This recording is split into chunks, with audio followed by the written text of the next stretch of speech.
Welcome, one and all, to the Revolutionary Wrestling Podcast. And gentlemen, ladies and gentlemen, boys and girls within the sound of my voice, it is my deepest regret to report to you that the great Hulk Hogan, Terry Bollea, has passed away.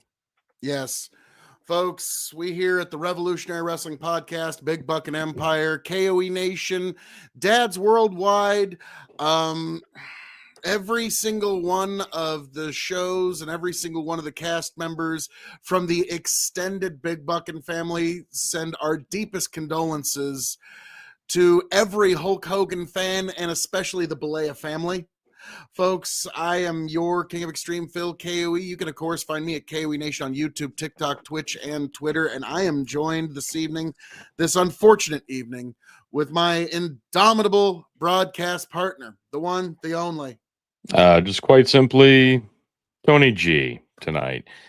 In light of the news coming out of yesterday, we're a day late jumping on this, but it still felt highly necessary to come and discuss this because this is one of those landmark moments that I don't even really think I've truly reacted to this as a whole yet.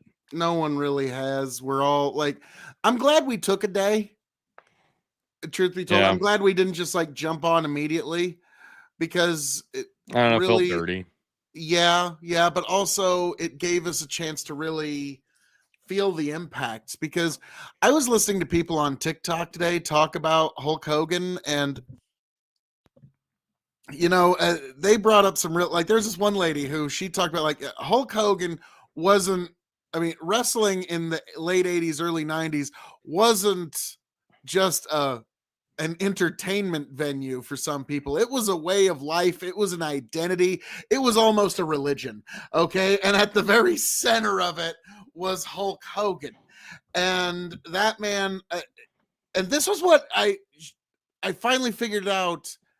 This is why he connected with so many people. And it was what this one little old lady, not really, she's about our age, but in the middle of the South, she said, Hulk Hogan had a unique way of making small, like, we were all small children, we all children's bodies at the time, but he somehow found a way to make us feel powerful, like we were part of what he was doing. Like, that's why, like, think of how many times you dropped a leg. Yeah, you dropped a leg drop because you thought you were tapping in to the power of Hulk Hogan.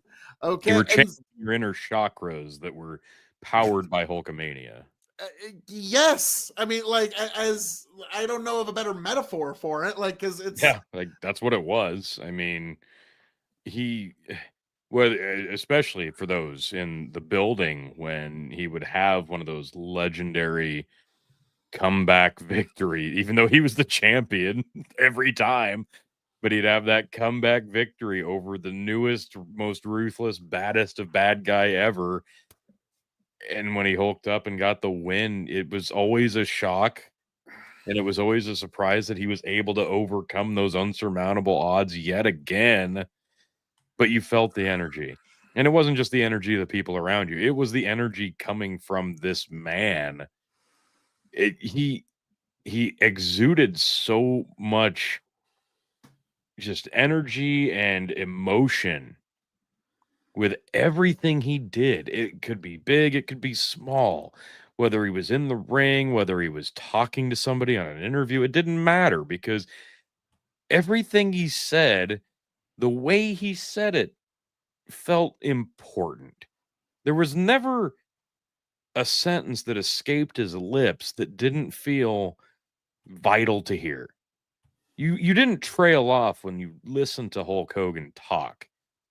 You were enamored with what he was saying, because he cut regardless of what he was saying, if it could make no sense whatsoever, and sometimes it didn't, but it felt vital that you listen. Yeah, he cut fire promos.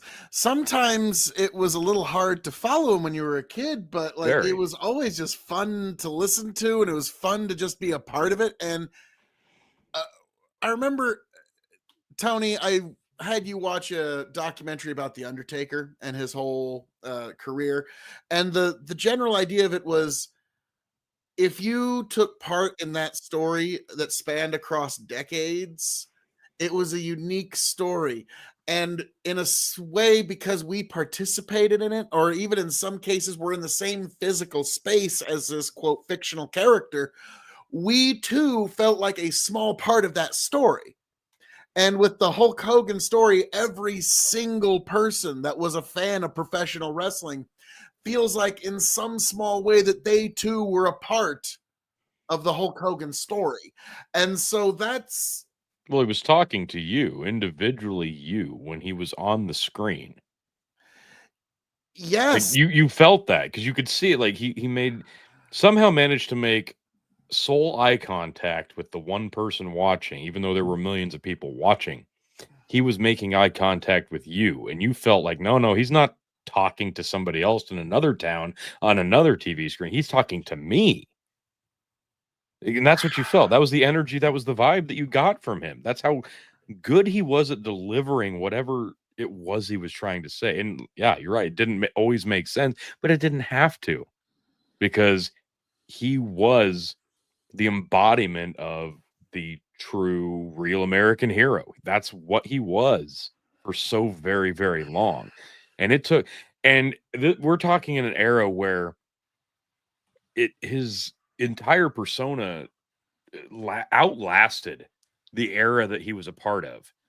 And even when for most people it would have run its course and gotten stale, which it did where he was at the time, but it still managed to outlive it. And even though people were stale on it, when he came out there, it didn't matter. See WrestleMania 9 for the best example of this. Because in that moment, in that building, in that setting, even though they didn't want it, they still clapped like sheep when it happened, because it's still Hulk fucking Hogan. Hmm, it, yeah, he was able to, like you said, he embodied so much in one man, and he made you feed into his energy. Like, you Yeah, couldn't made help you, whether you wanted to it, or not. There was no consent there, folks. because like because here is the weird thing about Hulk Hogan. He used professional wrestling as a springboard to become a piece of not just pop culture, but just general American culture. The Yeah. I want you to find someone in your life that isn't at least somewhat, like, have a cursory awareness as to who Hulk Hogan is. Even just the name itself. Yeah, They're gonna know the name itself. And I just made this point. I just recorded an episode of Dad's Worldwide. And if you don't aren't familiar with that show, dadsww.com. We're on the socials, all that stuff. But towards the end, we talked about the recent celebrity deaths. We had Malcolm Jamal Warner off of Cosby Show. We had Ozzy Osbourne, obviously, and we had Hulk Hogan. Our friend Leonard Skinner said, "This was not on my bingo card to be the trifecta celebrity deaths, but holy shit, here we are. What a strange trio this is." And yeah, this was not what I was expecting, but we just touched on this on Dad's Worldwide, and I'm like, Hulk Hogan was there were wrestlers before him that had transcended past just superstardom in wrestling and became celebrity figures. But to be a true pop culture icon legend that spans decades, nobody had done that to the level that Hulk Hogan did. Um, we know this because wrestling was a territorial thing a long time ago, and it was regional. And there's a lot of people that don't even understand what that means. And it's kind of difficult to explain because it wasn't always just, oh, WWE is on, and that's what wrestling is. There was a time where WWE was just the Northeast, was the just New York. halcyon days of yore. So, and there it was all territory based, this region, the South, the North, the West And regions of the countries. And Hulk Hogan was the focal point of he, wrestling and the WWE becoming a global, well, for sure, an entire international, like, international, but international too. Yeah. yeah, like you were saying, like, and I was just thinking that, like, yeah, Hulk Hogan was the catalyst the man that took Yeah. professional wrestling from a regional, for lack of better terms, carny business, Yeah. and turned it into an actual entertainment juggernaut to the point where look at WWE today. WrestleMania was the house that Hulk built, whether anybody wants to admit it or not. Absolutely. WrestleMania was absolutely like, you can't, like when they tried to unperson Hulk years ago, didn't matter. The fans still knew. They knew who was You on can't top. erase Hulkamania. You just There's can't. no, like, despite your best efforts, no, Hulkamania lived on in the minds of the fans, and it will live on in all the minds of the, and it's kind of like that other documentaries, like, if you didn't really know Hulk Hogan the way Tony and I knew him, if you're just kind of hearing about him now and you're just kind of cursely aware about him, it's sort of too late, Yeah. because Hulk Hogan's story was a story that Tony and I experienced literally for our entire lives. Yeah. If I can, like, to me personally, Hulk Hogan, he looked, back in the late 80s, early 90s, my dad, blonde hair, had long hair, had a little bit of male pattern baldness, had the Hmm. blonde mustache. So when I would flip channels for like that half second, young me is Yeah. wondering, is my dad on Yeah. TV? Yeah. And that confused me Yep. enough to the point where I was now hooked, wondering Yeah. what's going on. Like, because yeah, for a half second you think dad's on TV. Yeah. I was like, oh, so is this what dad does when he goes to work? I'm like, Right. oh no, that's like a whole other guy, but I now want to Yeah. see it. And so there was that additional hook for me with Hulk Hogan, is that he always reminded me of my dad back in the late Hmm. 80s, early 90s. And so Yeah. It didn't take me long to make that connection too when I first saw your dad for the first yeah, time. because Like, whoa. he rocked Yeah. the Tom Selleck For mustache sure. Yeah. well into, I think I was 15 when he got rid of that. So like he had the Hulk Hogan look going for a very long time. But like that was a story you and I, for every year of our lives until 2 days ago, Yeah. was because with Hulk Hogan, the story was never really done. Okay, like it didn't matter whether he was able to wrestle or not. No. He still knew that the Hulkamaniacs needed a story to tell. And so throughout my whole life, like I'll never forget, like, okay, me and my buddy Chris, he had VHS tapes of the first 10 WrestleManias. Hmm. And we watched, obviously, we just fast forward to Hulk Hogan versus and Mr. T versus Yeah. Roddy Piper. We just fast forward to that one. Was it Paul Orndorff? Yeah. It was Yeah. Roddy Piper and Mr. Wonderful. Yep. Yep. And so we watched that. We laughed at WrestleMania 2. That was a pretty fun. That was a fun time. It was Disaster. King Kong Bundy in the cage. Yep. Yep. But hey, Hogan was triumphant, and then he put in WrestleMania 3 one night when I came over, and we just watched WrestleMania 3 from start to finish. And It's one of those that it's actually, that's one that surprisingly does hold up to this day. Largely in part because of the Ric Flair or Ricky Steamboat and Macho Man Randy Savage match.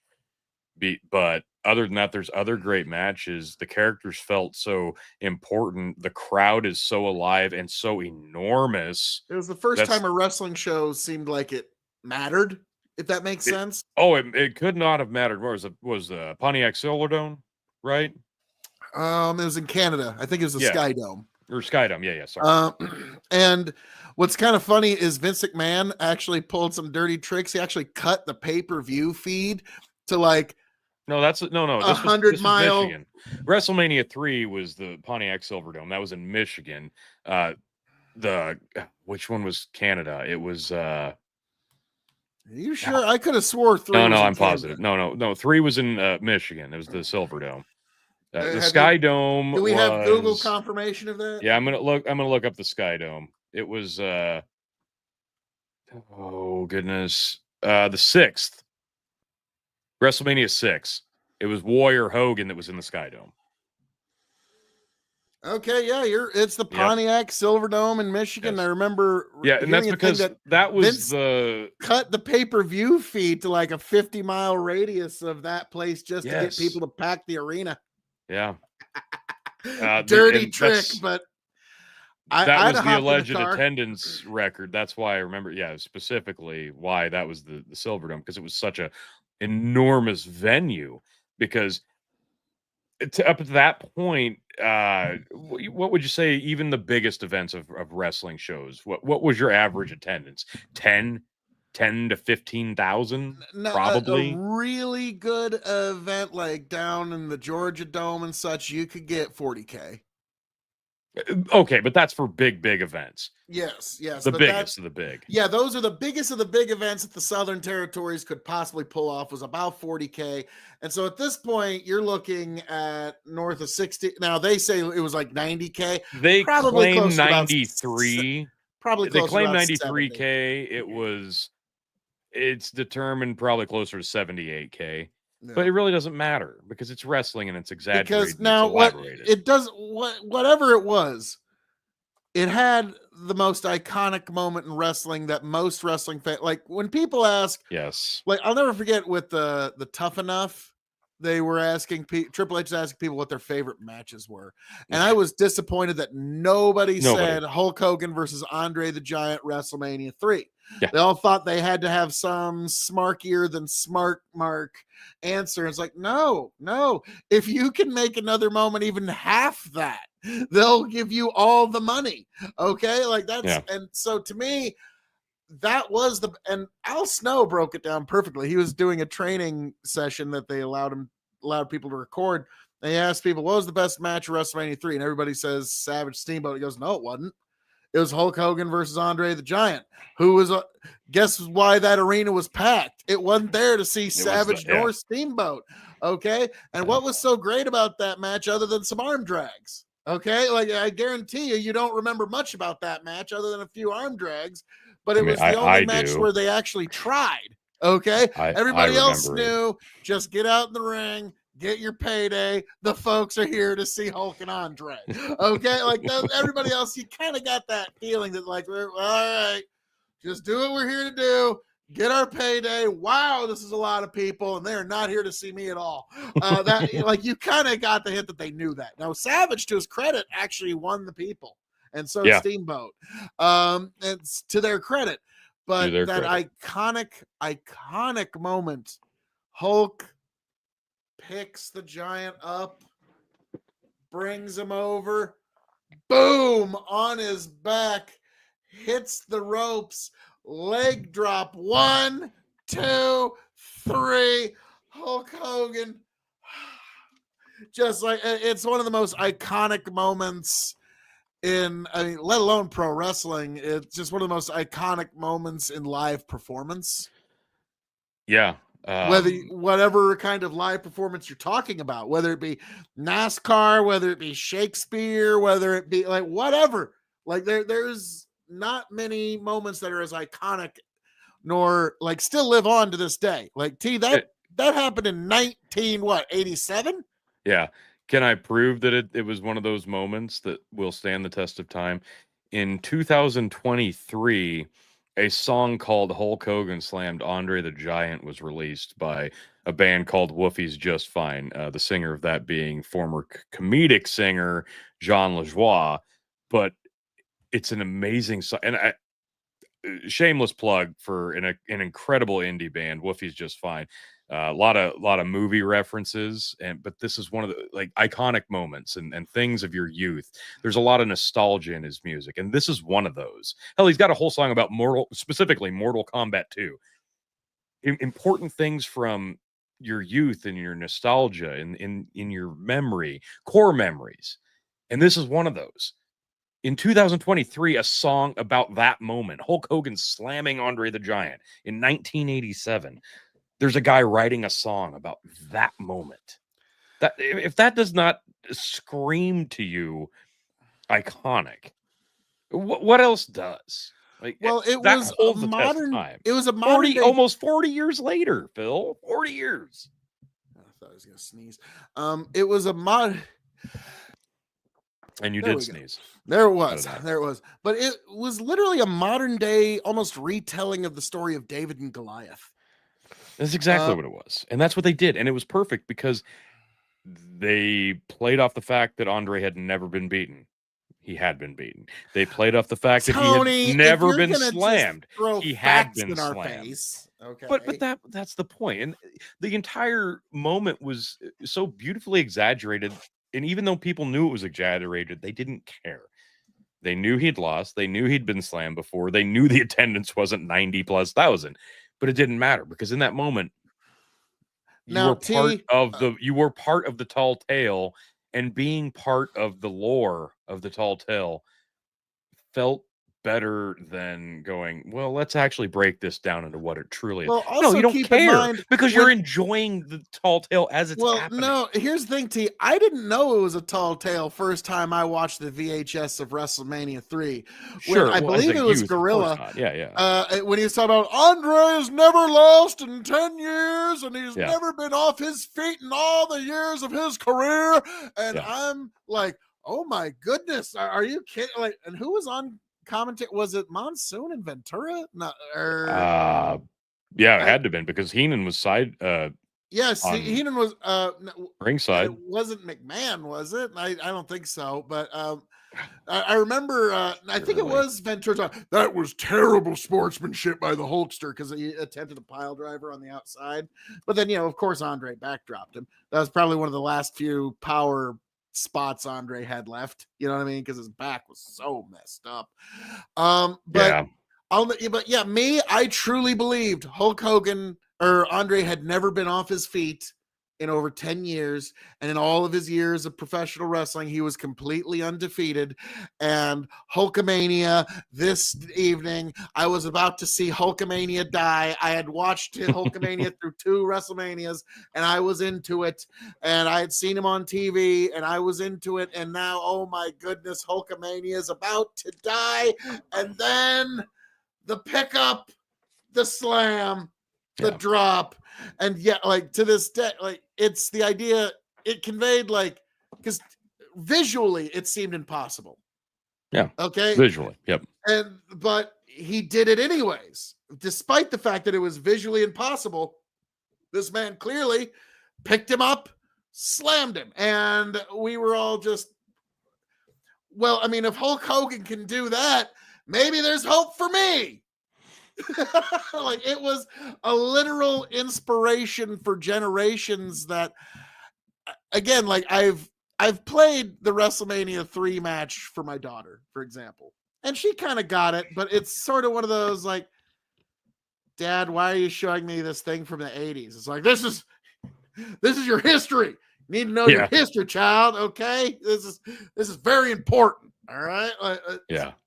But this was that moment will live on, I think, probably past professional wrestling, if that makes sense. If it makes perfect sense. If they ever just stop doing wrestling, that moment will still live on.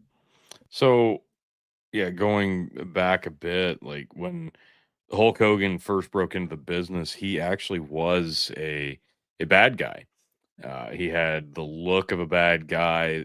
Even his chest hair was like shaved down into a shape of a T, and he was a dick, and he was a bad guy. He'd do nasty things. And when Vince McMahon Sr. brought him into the WWF at the time to be a good guy, what he envisioned, and they started with it, but it wasn't, until Vince McMahon Jr., when he wanted to go national as opposed to regional, that he saw the true potential and wanted to capitalize on that.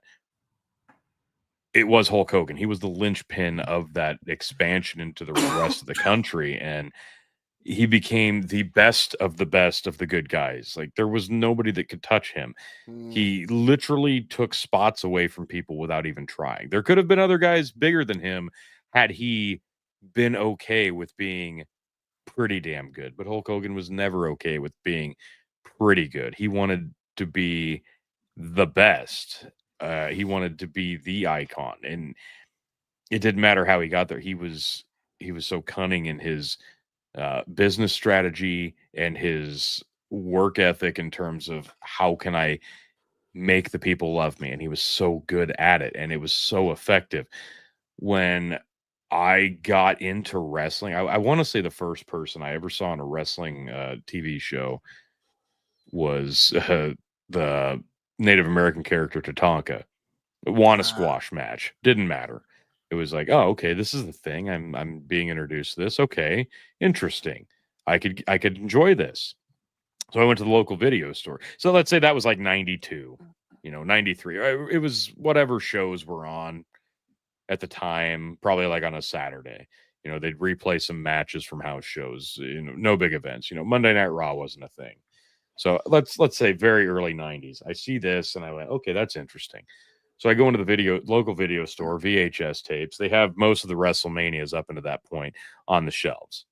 And who's on the cover of all of those? It's Hulk Hogan. It's going to be nothing but Hulk. It's all Hulk Hogan because he was the focal point. It was his show. Like they almost they were this close to just calling the show Hulkamania, right? Of course, because like you said, they were there to see him. Which, boy, that would have been hard to like. There would have been some times that would have been hard to market, but yeah, for 20 years solid, you'd have been okay with Hulkamania. Just now, but like I said, he was the character. That was what I was seeing. So when I rent these videos, I take them home. I'm missing a year's worth of storylines and changes in between these, but I didn't care. Because I didn't know what was happening in between that calendar year and the next. I'm watching him versus Macho Man Randy Savage at WrestleMania 5. Then I'm watching him and Andre in WrestleMania 3. Then I'd watch WrestleMania 6 where they're in the Sky Dome. He loses to the Ultimate Warrior. How could this happen? Well, it's okay because at WrestleMania 7 the next year, he beat Sergeant Slaughter to get the belt back. I think WrestleMania 4 was misunderstood. I liked WrestleMania 4. That's because it was pretty garbage, Phil. It was a tournament, and they were like, yeah, in the end, it's like, golly, I wonder who's going to make it to the end of this tournament. Well, it wasn't Hulk Hogan. I know, but it's like, it's either going to be Hulk or it's going to be Randy. That's why it was garbage. Like, it should have been Hogan. Like, I'm sorry. Yeah, that would have been the ultimate. In that era, it should have been Hulk Hogan. Yeah, and like, now the reason it wasn't is because that would have involved Hogan putting Randy over clean. Yeah, well, we weren't going to have that. So I mean, come on now. All right. That didn't work for Hulk, brother. Okay, right, that's what I'm saying. And now the terrible joke, but it was. I think I said it to you today, where Hulk Hogan's using his creative control to steal Ozzy Osbourne's spotlight. Yeah. It's like now. That's not why he did it. But it fits. I mean, like that guy got part of the lore. Now I'll never forget he had complete creative control in some companies, and then he would no, but I never use it though. Right. It's like but yeah. So well, okay. So let me just run through this gauntlet quick. Yes. You brought up WrestleMania 1. It was Hulk Hogan, Mr. T versus Paul Orndorff and Roddy Piper. This is how the WWF became not just regional, but literally across the nation and international. The use of celebrities, and it was landmark thing. 2, he beats King Kong Bundy in a cage. There were 3 locations. It was a weird event. 3 is the iconic record-setting Andre the Giant match. 4 was a tournament, and there's a rematch between Andre and Hulk, and Hulk wasn't featured as heavily, but he was very much impactful on the outcomes of the event. So there was that. 5, it was Macho Man versus Hulk Hogan. It was a huge deal. They were partners up until that point. 6, it was the passing of the torch. The Ultimate Warrior beat Hulk Hogan. And which made me a huge Ultimate Warrior fan, because I'm like, well, clearly this guy's the new man. Best match of his career. Absolutely. That's one of my favorite matches of all time. And it's not even like technically incredible. It's just the energy. And again, it's from both guys, the energy. That was, and give him credit, that was Hulk Hogan's broom handle moment. Yeah, for sure. Where because Agreed. they always say, "Can you get a good match out of a broom handle?" And Hulk Hogan got one of the best matches of all time out of a guy that was never able to replicate even 10% of that success for the rest of his career, and rode that one night with Hulk to decades of fan accolades. Yeah, absolutely. I mean, Tony, you remember how great their rematch was, right? We're gonna pass on from that. So then after 7, we went to 8, and it was a weird time because Ric Flair had left the NWA, WCW with the belt, come to the WWF, wrestled Macho Man for some reason instead of Hulk Hogan. Hulk Hogan faced Sid Justice, and it was not a great, memorable event. But we could have had Flair Hogan Can I just in say, '92, but we okay, didn't get it. Tony, out of these 4 people, and we'll even throw Sid in there now. Out of these 5 people, Sid Vicious, Macho Man Randy Savage, Ric Flair, Hulk Hogan, Roddy Piper. If you would have made a guess as to who would be the first to go out of that group back in It'd the be the 80s, one that's still standing yeah, somehow. somehow Ric Flair. is And still again, I just said alive. this to Brendan on Dad's Worldwide. I never thought Flair would outlive Hulk Hogan, but here we are. It's Like incredible. Ric Flair's The one of man is those. going to live on in spite of everybody else. Well, he's one of those guys that, like, when you hear like rather than like when somebody dies, like, oh, how did he die? How? Ric Flair is like, did you hear Ric Flair's still alive? How? Yeah. How? Like Ric Flair has a stroke on the he's way to shocked. signing a new deal for an endorsement of something. Oh yeah, I just signed a new energy drink thing. Woo! Just I had a mean, stroke. Ric It's fine. Flair is actually kind of shocked Ric Flair has lived as long as Ric Flair has. I think that's Okay, fair to like say. to his credit. But yeah, so of all the people, so yeah, WrestleMania 8 was an odd animal. Let's put it We that got way. we got robbed of Flair and Hogan in a very different setting, and it's Don't unfortunate because worry. I wish I know we got it in WCW. WCW gave you that match again and again and again and Yeah, again and I know. We're gonna again get there, and I'm and gonna let again you. and again and again, Tony. Phil, I'm gonna let you cover that era. Just hang on now. We're getting through the WWF era here. We got robbed of that, and it was not a memorable one. So at this point, the Hulkamania thing's starting to wear a little thin. It's not as it's still like it's the most pop culture thing there is, but the act's starting to wear off, and Vince McMahon's kind of seeing that. So by WrestleMania 9, the following year, they were looking a new direction. They had the belt on Bret Hart, and they wanted to set up a passing of the torch thing between Hart and Hogan, and it ended up not happening because late into the production and the day of, essentially, Bret Hart loses the belt to another one who's gone, Yokozuna, and then Well, for wait, inexplicable Tony, reasons. let me just interject Okay, here for a moment, okay? okay, All right. Well, the idea is we need to pass the torch from Hulk Hogan. Okay, yeah, that's the idea. So Hulk Hogan had the brilliant idea. No, I like this one.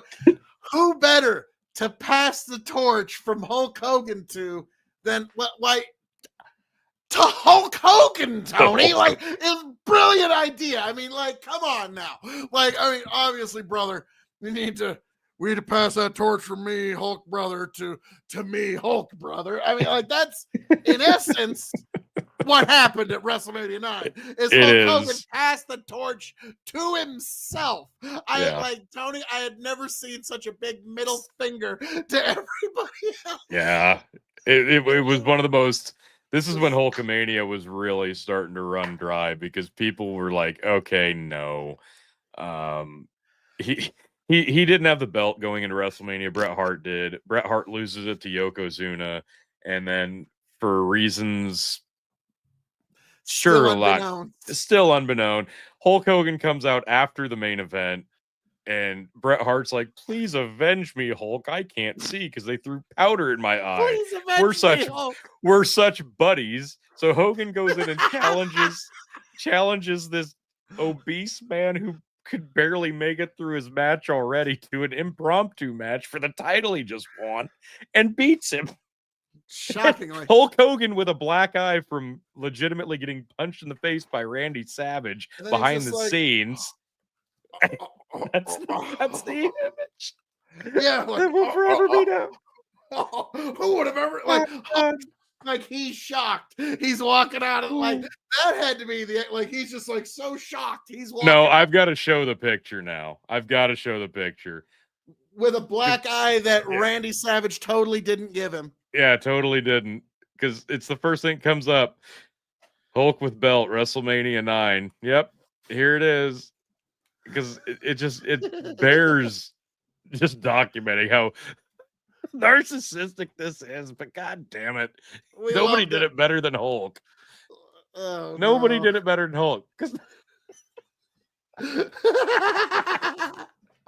How did this happen, brother? Whoa, brother, how did this happen, brother? Oh, no, I love the faces in the back. Like, there's people cheering, and then this guy right above the belt's like, "Are you fucking with me?" But Tony, it's the greatest.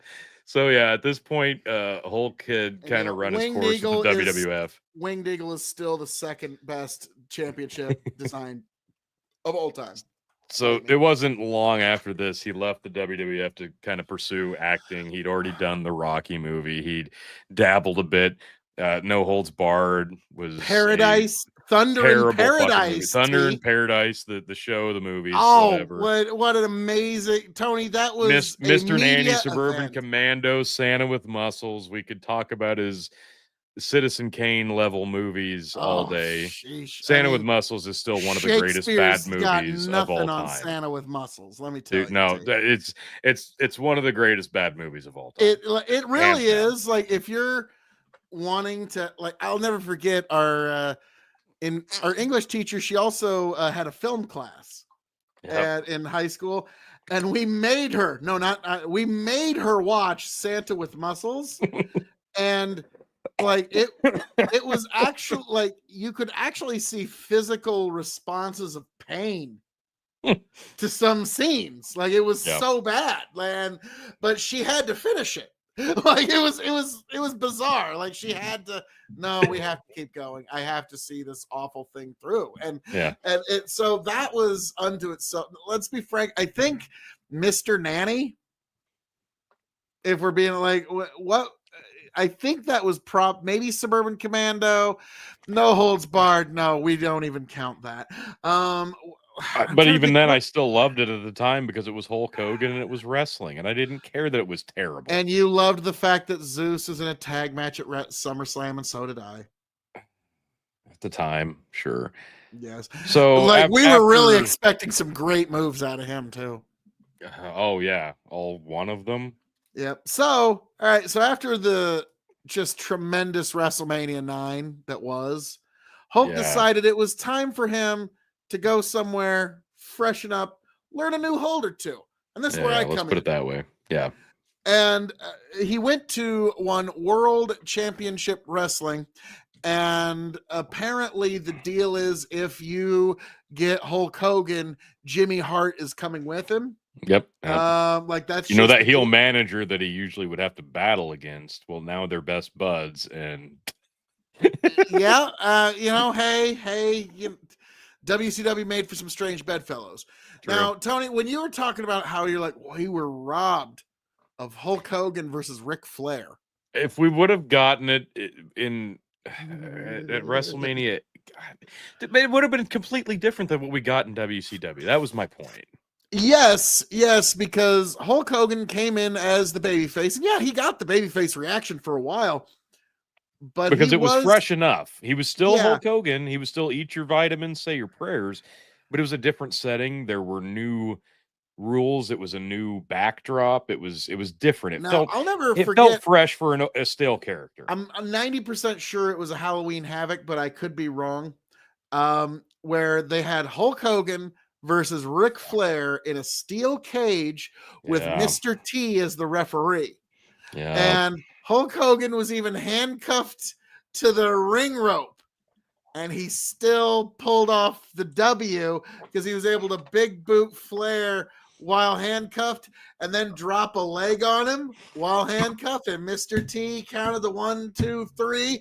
And so, Tony, we were treated. You showed me that tape, and I think at that point I visibly groaned. I think you did. Yeah. I'm 90% sure that was the Halloween Havoc tape, but I could be wrong, which There's is one of the Halloween greatest Havoc, tapes of all time. If you have a copy of the best of Halloween Havoc produced by WCW, you have a true gem. Treasure trove. There's like 4 decent matches, and then there's just every There's like stupid one match. decent match, Phil. Like, yeah, the Steiners in a tag match. Yes, that was the one. Yeah, and I think it was them against Arn Anderson, and I can't remember his partner. Then 90% of the other matches featured Hulk Hogan. Or the Chamber of Horrors. Or the Chamber of Horrors. Or who can forget Sting versus Jake Roberts in the Coal Miner's Glove? But anyways, Actually, that was okay. You're right. That was a decent match, except for the stipulation. Yeah. Sorry. But so Hulk was starting to get a little stale to some people. Well, he was already stale in WWF, but like I said, it was a new setting. He'd been doing the red and yellow act for 10 years. And so now, at this point, but they dabbled though. They dabbled before they went full hog. Am I wrong? Because it was another Halloween Havoc, wasn't it? Where he started channeling the dark side. He was wearing the black stuff. He was feuding with the Giant in the Dungeon of Doom. Tony, I was really hoping to not. No, we're not glossing over that because they had sumo wrestling monster trucks. The monster truck sumo, you loved that, and then the Giant falls off the building. This fucking building. And then he shows up for his match like 40 minutes later. Hurt it all. And let's call it bear hugs. Hulk Hogan. A 8-foot tall mummy came out and double bear hugged Hulk Hogan with the Giant with a double humping session.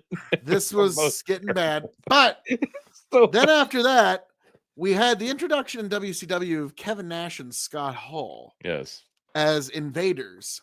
And then they talked about a mysterious third man. And at the time, they were the most hated heels in WCW because they had come up from North Country and they were invading our Southern wrestling. Okay. Like that was.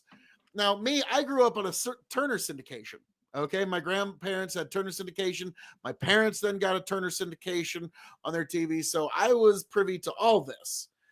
And then I found out the next day at school, because I didn't have pay-per-view at that time. The next day at school, it was all the buzz. Hulk Hogan was a bad guy. 1996. Hulk Hogan turned bad. I was 11 years old and I couldn't believe my ears. Not Hulk Hogan. I could not and I would not believe it. And then I decided, well, okay, I got to see Monday night what's going on. And the idea, that's when the black and white t-shirts started coming out. It didn't take long for the t-shirts to start getting printed. No, and that was the beauty of it, because for so long, the ultimate good guy who you just believed in to its core, the yellow and the red, the tanned, muscular, just well-spoken, energy-driven good guy, the hero of heroes, was now black and white, emo-clad with a dyed beard, beating people up, saying horrible things. But now he's cool. Like, he is cool again. Yes. I mean, yeah, they're he went from being that was the most incredible thing, because if you watch that post-match where Nash and Hall and Hogan are in the ring with Mean Gene, and the crowd is literally dumping all of their trash, because even though they were stale on Hulk Hogan, the good guy, when he turned bad, they instantly reverted to children and could not accept what they were seeing and threw their literal trash into the ring. Dude hits the ring and Hall's got to stomp him out. Like that was. And like me, if I would have been in the arena when that happened, I would have just been like unable to move. Jaw would have been on the floor, been unable to react. Like, Hulk Hogan's bad now. And then I'll never But forget even how though that one kid happened, said it on the playground. It's like, well, Hulk went Hollywood, so now he's Hollywood Hogan. And I was like, and it was that's beautiful. so It's it's just brilliant. mwah, mwah, mwah. But I couldn't believe it. And I But it picked, didn't matter because it didn't take long, did it? Those fans that reacted that way and everybody's sad and upset and mad, they were wearing pretty NWO soon, shirts for too long. pretty quickly, yes, the NWO shirt, that iconic logo, became one of the hottest selling pieces of clothing ever. Everybody on the playground is throwing up a too sweet thing, and Hulk Hogan is cool again, even though he's the bad guy. It did not take long. This proves, like we said earlier, how just empowering his aura was. Whether he was good or bad, he channeled your energy and changed what you thought, no matter what. Well, also the NWO, it needs to be said, one thing that they were starting to introduce to a lot of living rooms that it wasn't normal to was the concept and idea of hip hop. Yeah, yeah, Like the NWO was, in a way, it was like a safe for TV gang.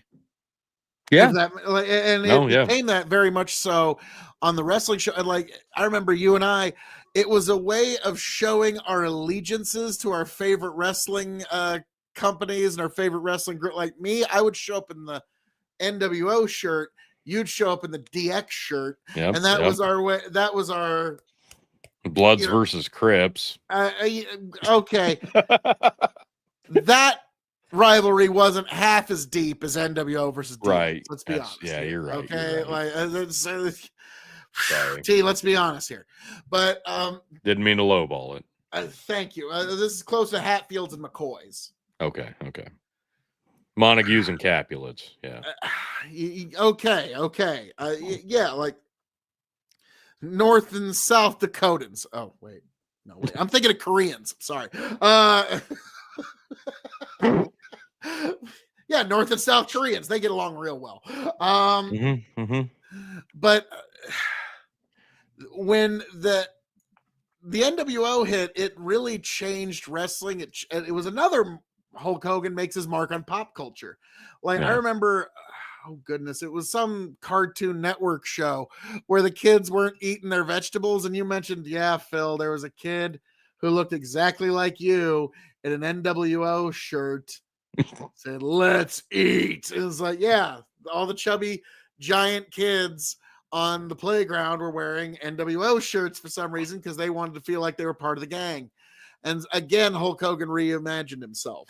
Now, T, if I may, Go ahead. It was at this time that one of my favorite matches to ever appear, that I ever got to see live on television, ever happened. God. I was in my room downstairs. I had my massive 19-inch screen. Okay. Massive. Let's be honest.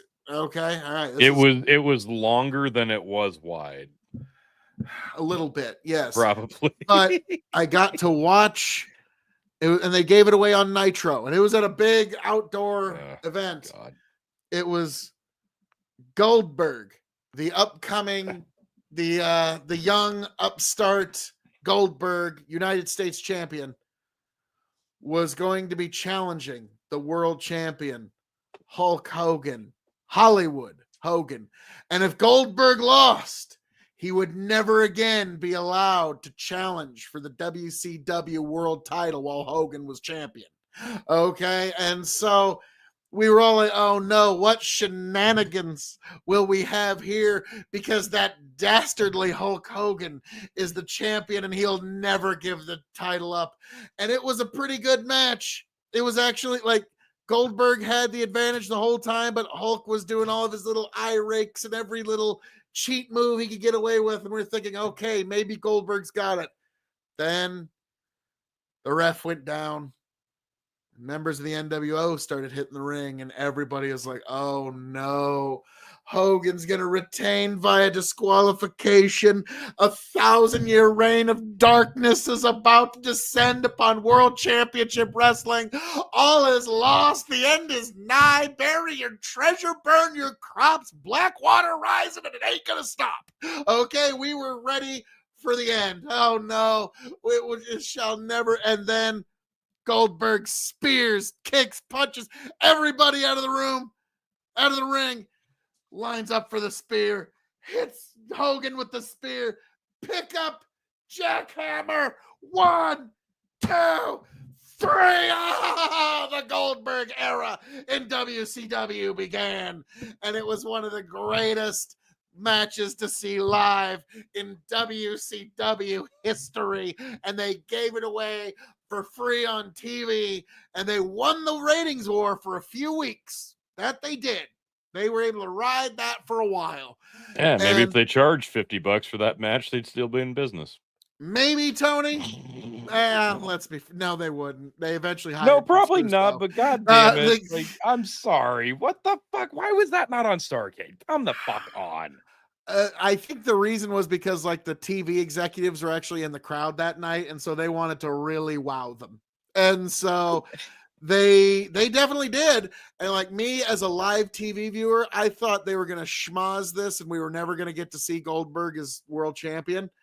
And instead, I got to see live the crowning of the Goldberg era. Which now, if they would have just kept the belt on him, rather than have him lose to Nash at Starrcade, they probably could have kept that company going for a few more years because they had the attraction. Yep. But that's one of those like, he was too young and didn't know how to defend himself, and he had no allies. That's the unfortunate right. No, but he wasn't a general in the ring, and he didn't know what he was doing, but he had that charisma. It was like Hulk Hogan. You had that champion, that good guy champion, and you didn't want to see the belt not on him. It was a stark contrast on the other channel, in the WWF. Stone Cold Steve Austin was, he's on that Mount Rushmore with Hulk Hogan. But him chasing the belt was better than him having the belt. Because you like to indulge in him as champion for a couple, 2-3 weeks, but then he needed to be on the chase again. Yeah, you want to see him chase it. You want to see him fight for it. Hulk Hogan needed to be the champion, but feel like the underdog in the fight. And he played that because he was the goodest of good guys when he was a good guy. Stone Cold Steve Austin was an anti-hero. You didn't want to see him with the belt because he always had the odds stacked against him. So when he was the champion, it felt like he'd won. There was no fight left. So it was just like, oh man, he's going to lose it. How are they going to fuck him? So it was a totally different contrast. But with Goldberg, he wasn't saying much in promos. He had an aura. He was over with everybody. He had that old school Hulk Hogan energy where, if you put the belt on him and he goes out there and he does the thing that we like that he does, this is great. Let's keep this going. And they didn't do it.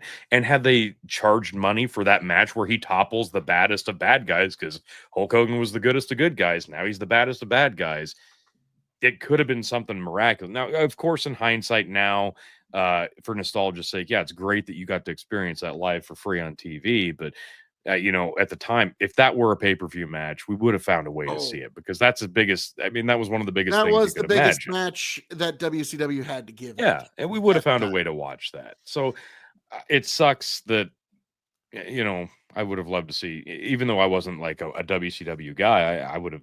I hate the fact it died because we know what happened after, and the end was soon after that. Yeah, well, here's what was really the end. So Nash takes the belt off Goldberg, shockingly, around the time he becomes head booker. Yeah, weird. So he dusted himself into the main event. Yeah. Then, you know what really killed WCW for me? And I watched it live. This is another one I was like, wow, they're giving away great matches live. Tonight's main event of Nitro is going to be Kevin Nash versus Hulk Hogan for the WCW World Title. Boy, is Hulk Hogan going to be able to overcome this? Then, Tony, you never saw it live, did you? Hulk Hogan cocks back, finger poke in the middle of his chest. Nash goes down like he just got hit with a bullet. Hulk Hogan covers him 1, 2, 3. They all stand up like they're all in some big, horrible conspiracy together. And we got one over on you. And the fans, rather than, they bamboozled us. Why, those evil guys, well, forget this whole thing.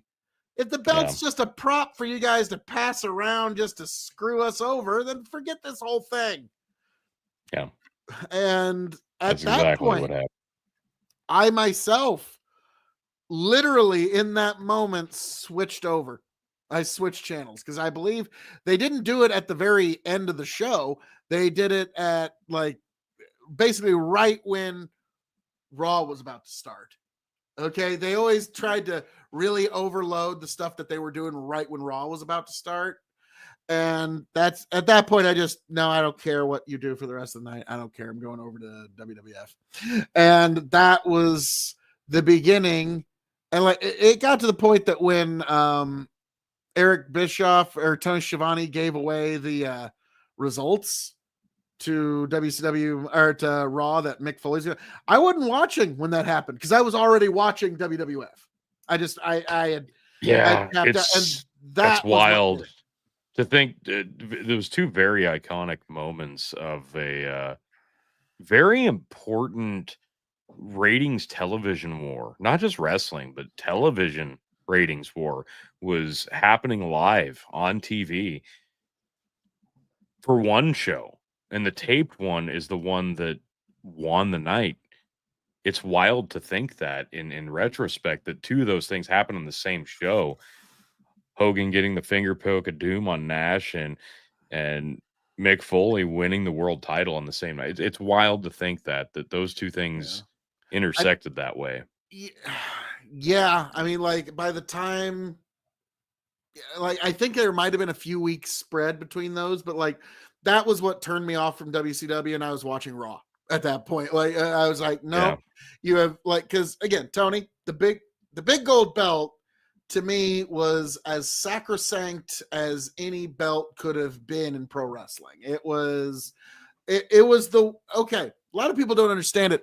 The belts are actually characters on the show, whether you understand, whether you realize that or not. The belts are the most important characters, and the writers who understand that they make lots of money. The ones who don't become Vince Russo. That's and at that point, the belt just became another playing card that just got passed around, and Hogan was part of it for a little while. Then there was the Bash at the Beach incident where Jeff Jarrett and Vince Russo couldn't tell what was shoot and what was work anymore. And so Hulk Hogan just puts his foot on Jarrett's. Jarrett just literally lays in the middle of the ring, refuses to work a match with Hogan. Hogan puts his foot on him. 1, 2, 3, walks out. And that was, I believe, the last time we ever actually saw Hogan in a WCW ring. That was. And no, it was January 4th, 1999. It was the finger poke of doom and Mankind winning the title. Oh, it was the same night? Week. Same night. Week. Okay, because I remember I was watching that because I at that point I didn't care. No, like, the finger same poke, night. Like I was just like, nope, don't care. Like WCW, you betrayed me. And then I got to watch Mankind get the 1, 2, 3, and it was one of the most uplifting moments. Yeah.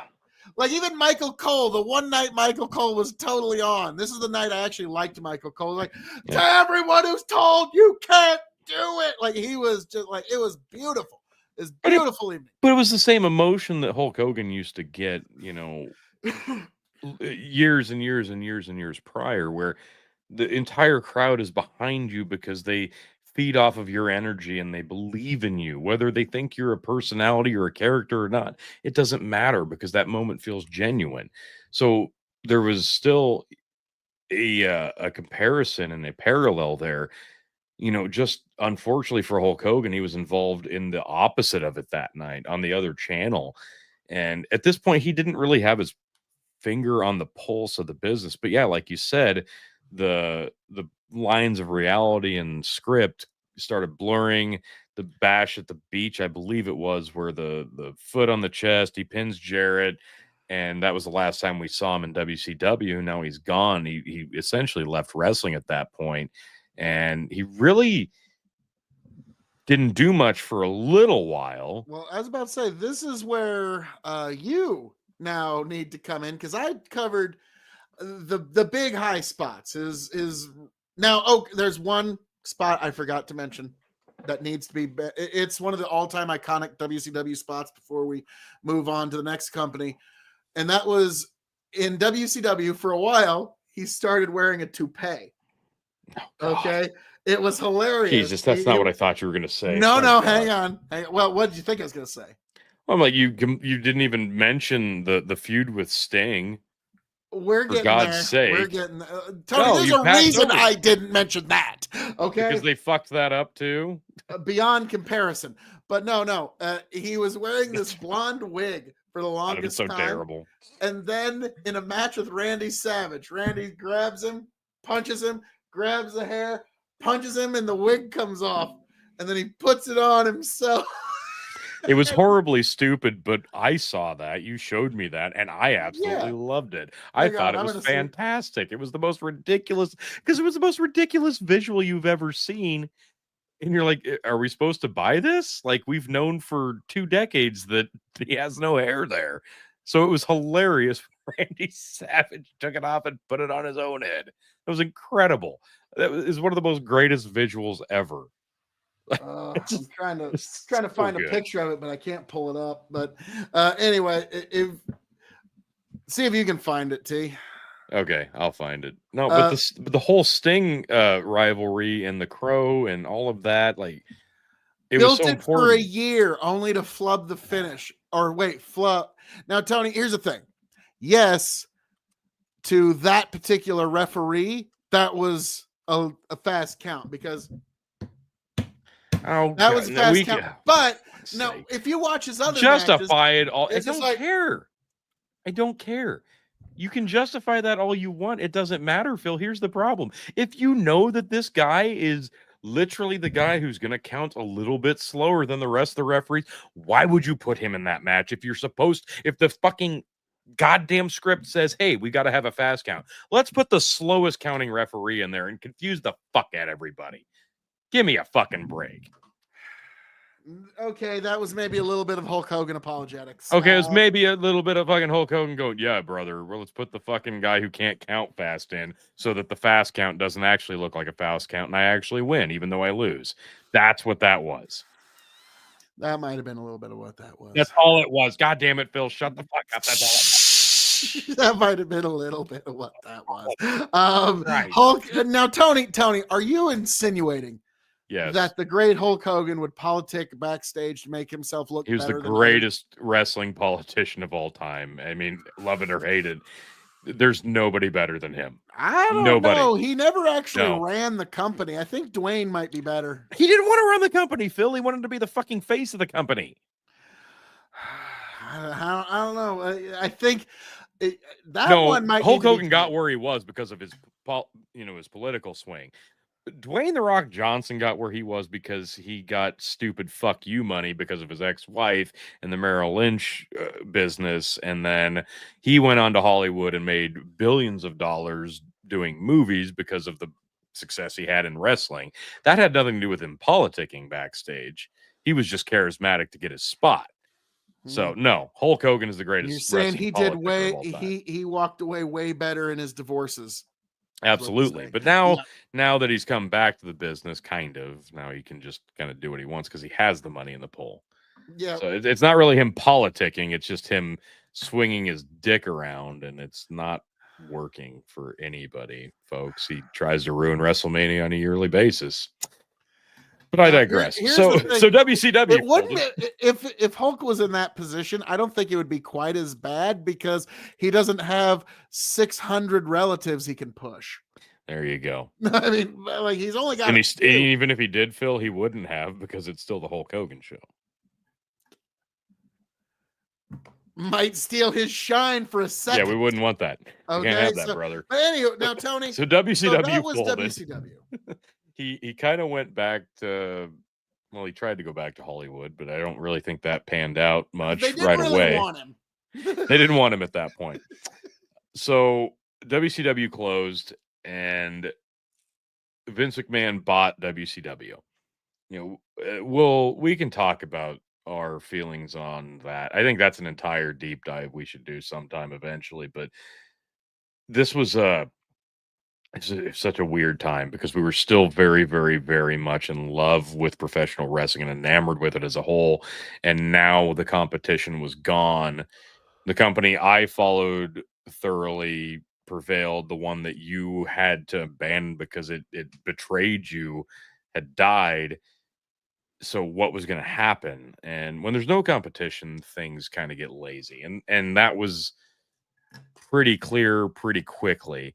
And unfortunately, it didn't manifest the way it should have manifested because Now, before this manifested, we need to mention, I just remembered, before Hulk landed there, Vince McMahon needed to inject a lethal dose of oh no, we're way off poison. from that. We're way off from that because when he bought WCW, Goldberg wasn't there, Sting wasn't there, Ric Flair wasn't there, Hulk Hogan, Kevin Nash, Scott Hall, the NWO were not there, Scott Steiner was not there. Really, the only one there that came over that was a big name at the time, Booker T. That was it, Booker T. So all those guys that were the top of the card, the big faces, the big names, when WCW died, one guy had to carry the torch, and he was put in a position where he couldn't do that because the crowd, the WCW fan base, loved him and wanted him as champion, and they got it right at the end. Right at the end. Mm-hmm. But this was not the WCW fan base, not in the arenas. So Yeah, that he was set up to WCW fail. match they had, He was they set up to did it fail. in Oregon, even though they were going to be in Atlanta the next week. Exactly. So it was a set up to fail thing, and it didn't work out. And through the entire 9-month run of the storyline where they had WCW and ECW invading the WWF, Hogan wasn't there, Goldberg and Sting, they weren't there.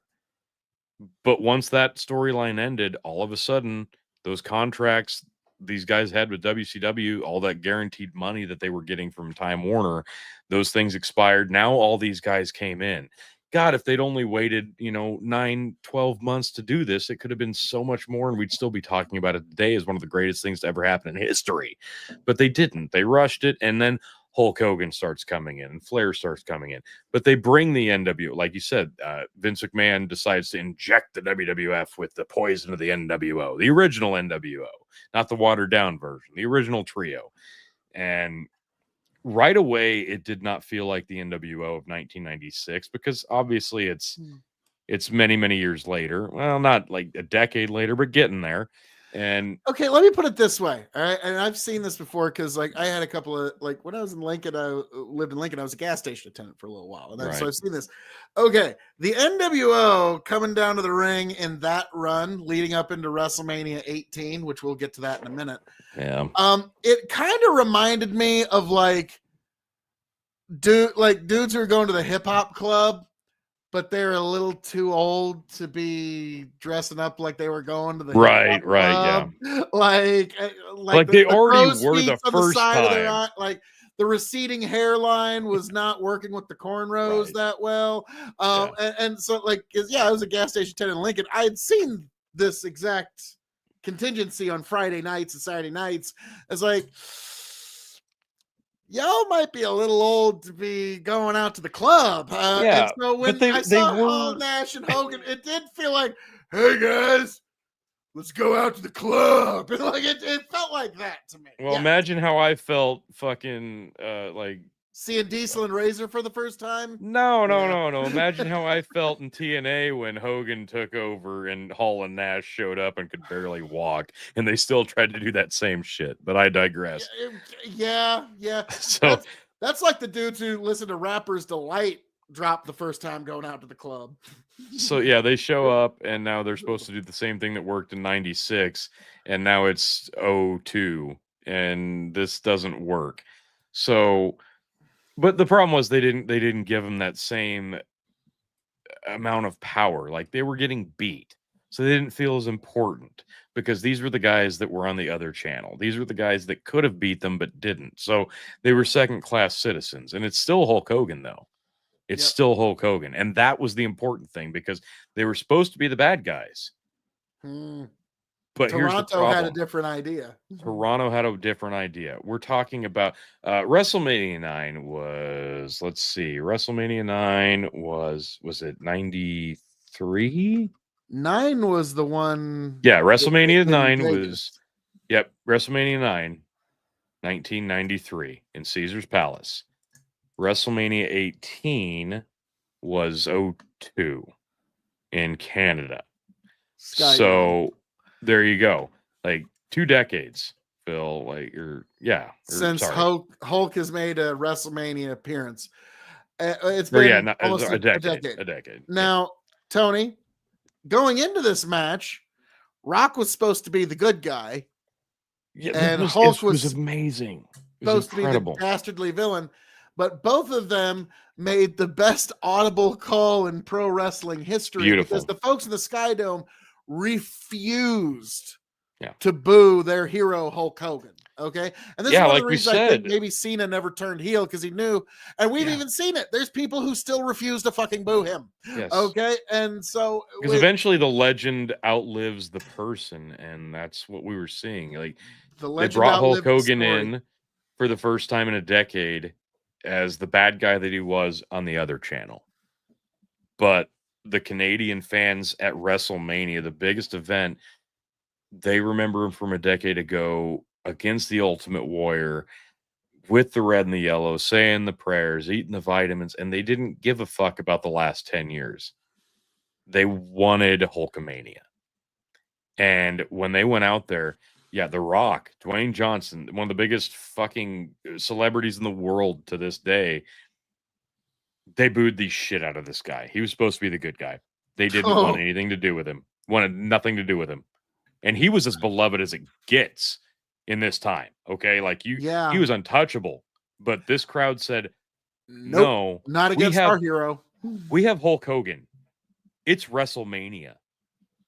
Nobody. We're not booing him. Nobody can touch this man, and he could do anything wrong right now, and we're still going to stand behind him. And that's exactly what happened. And it was the greatest audible in the history of wrestling on the grandest stage, because both men realized it without having to say a word to each other, because they had a match in mind. That moment where they were looking at each other, and then they just do and this, they knew, where they both look at the like, all right, guy, and you could see them both say something to each other.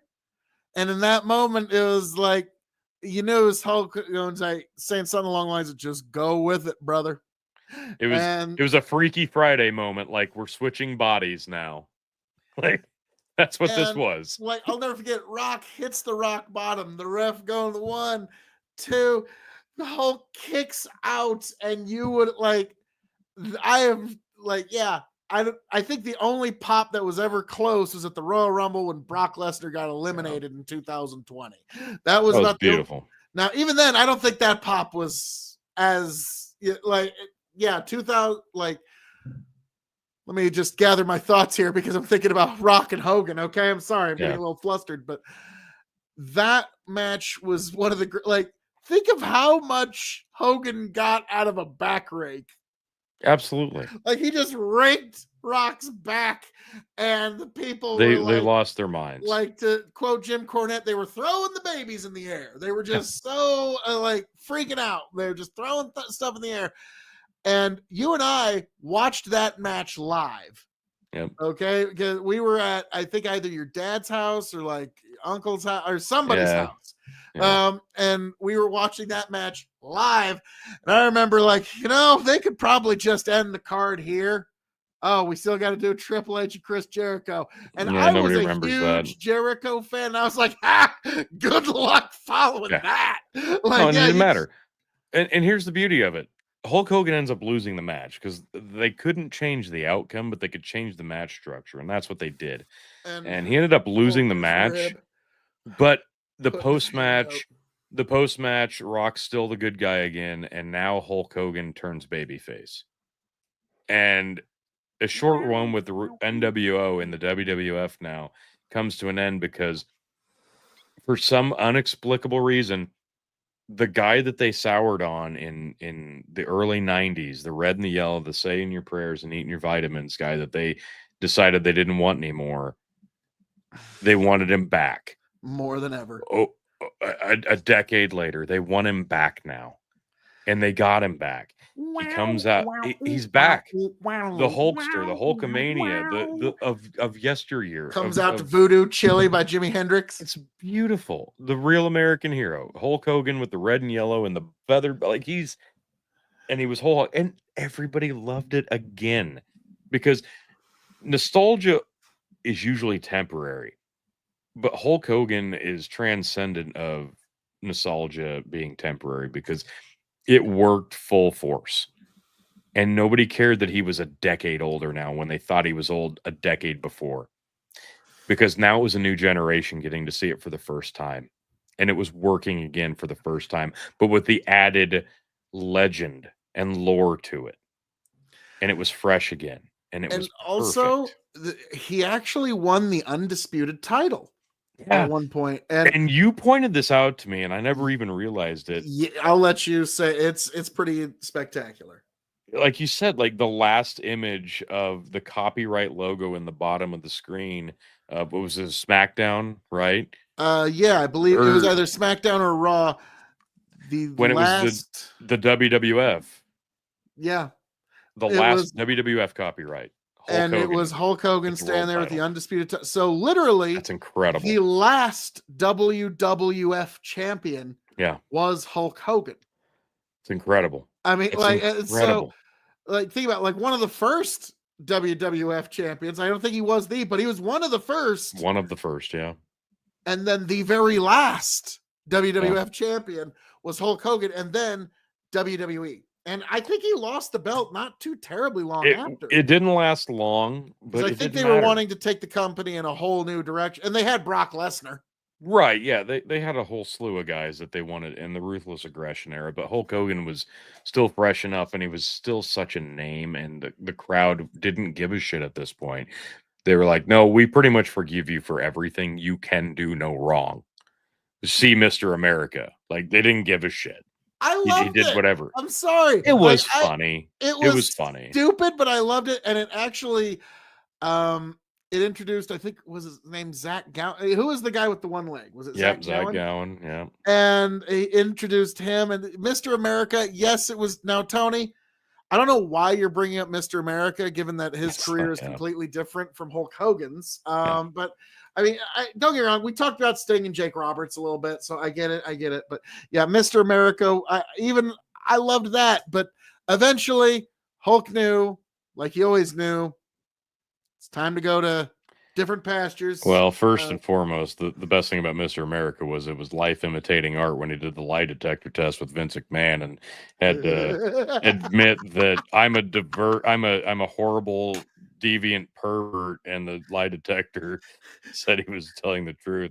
And probably sooner than later we'll have to do another one of these talking about the life and times of Vince McMahon and dancing around his shortcomings. Let's not and say we did. Well, we probably will. You can say that now, but we will. Yeah, we will. Because he's not getting no younger.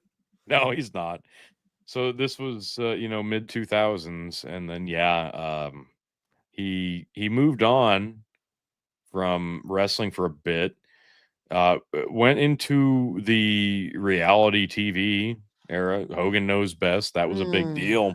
It was one of those. It was ironically, Ozzy Osbourne and the Osbournes was one of the bigger reality TV shows of the era, and Hogan Knows Best was it wasn't as big, but it was up there because it wasn't just all the shows on TV. They were still a little far and few between, and celebrities doing them was a big deal, and Hogan was very much a part of that.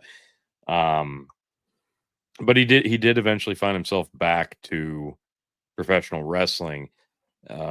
Smaller known company, TNA. Take it away here, T. Yeah, this is not going to be as nice.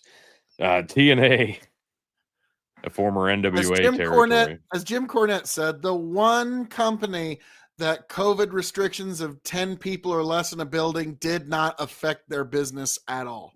Sure didn't. He and Eric Bischoff, they came back to wrestling. Dear God, what year was that? Hogan and Bischoff. Sorry, I want to get the era right. TNA, it was 2010. Yeah, 2010-ish, around there. where they showed up and basically took over TNA wrestling. They changed from an 8-sided or 6-sided ring to a traditional 4-sided ring, focused a lot less on the younger talent and more on a lot of the WWE cast-offs and Hulk's former buddies. And it Can I ask you a essentially, question? You're yeah, a guy that followed TNA a lot, and that's why I'm kind of yeah, like giving you well the. before they came in, yes. What was like you as a classic fan of professional wrestling? What was your take on the 8-sided ring? It was 6. I misspoke. Okay, the It was six-sided 6. ring. Sorry. I loved it because I thought it set them apart. It made them look different. It made you clear from the second you laid eyes on it that this was not the WWE. This was an alternative. It was definitely going to be different than what you would see on the other channel. You So know what? when they changed the production style and made it look the same, it killed the gimmick, it killed the aura, and they died soon. I mean, it never did die officially, but it fucking tried. Now, I will say, Jeff Jarrett, when he talked about the 6-side ring, he said, I don't really care what you make of it or whether you liked it or not. Toy companies were interested. They loved the Yeah, 6-side absolutely. ring. There you go. Okay, merchandising Yeah. wanted something different and fresh. So, yeah, guys in the ring, they just kind of had. Now, there was one guy who had the pounce as Yep. his finish, where he actually Lonnie utilized Brown. kind of weird angles to make it work. But I could see if you were a classic wrestler who was used to your 4 sides and everything, it was tough to like. They all Sting said it was hated a it. lot. They all said it was a lot stiffer to take bumps on. Yeah, Sting hated it. He said, Yeah. well, think about it, there's It was less also like long boards. 50. Well, that's fair enough. But now, T, you mentioned that Hulk did actually have a handful of matches He did. in TNA. So he and Bischoff show up. They're the new authority figures. They start running the shots. They're bringing in their buddies. Hall and Nash. A Did lot Jimmy of Hart show up? surprisingly no, but then What? fucking the Nasty Boys and Bubba the Love Sponge did. So there you go. Oh, his good friend Bubba the Love Sponge. Yeah, that all went sideways. It wasn't great, and like the guy that I was, the fan I was at TNA, I like immediately saw that this is not the show that I was enjoying, but I'm going to endure this, and I did It would have been a because show I would have enjoyed more. I get a feeling because it was I the don't even think you NWO would cast out of the off. gate. I don't think you would have. Now, I will say this: you had Kurt Angle there at the time. You had AJ Styles, and they were having some of the greatest matches you could imagine. Like literally, like on the first night Hogan was there, AJ Styles and Kurt Angle had one of my favorite matches of all time. Even though it was stupid ass interference, it was so amazing watching two fantastic wrestlers do what they do. But you knew the show was going to go in a completely different direction from here on out, and that was pretty much the case. And pretty quick, Bischoff and Hogan turned heel, and well, before that, sorry.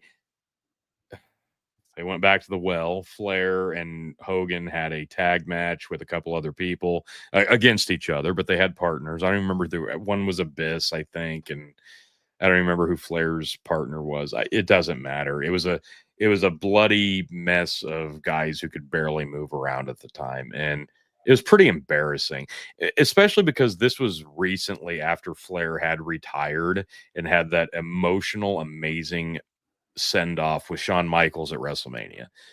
And then he came to TNA and he threw that all away to have a terrible match, a tag match with Hulk Hogan. Okay, It can just I just need to say, like, again, we're all kind of shocked that Ric Flair is the last man standing of the old guard. But yes, Tony, you had me watch Ric Flair's retirement match. Yeah. And it was so beautiful, it almost brought a tear to your eye. Yeah. And I watched Ric Flair get back in the ring and look in the camera, and he even kind of like you could just see his eyes, just kind of like, sorry.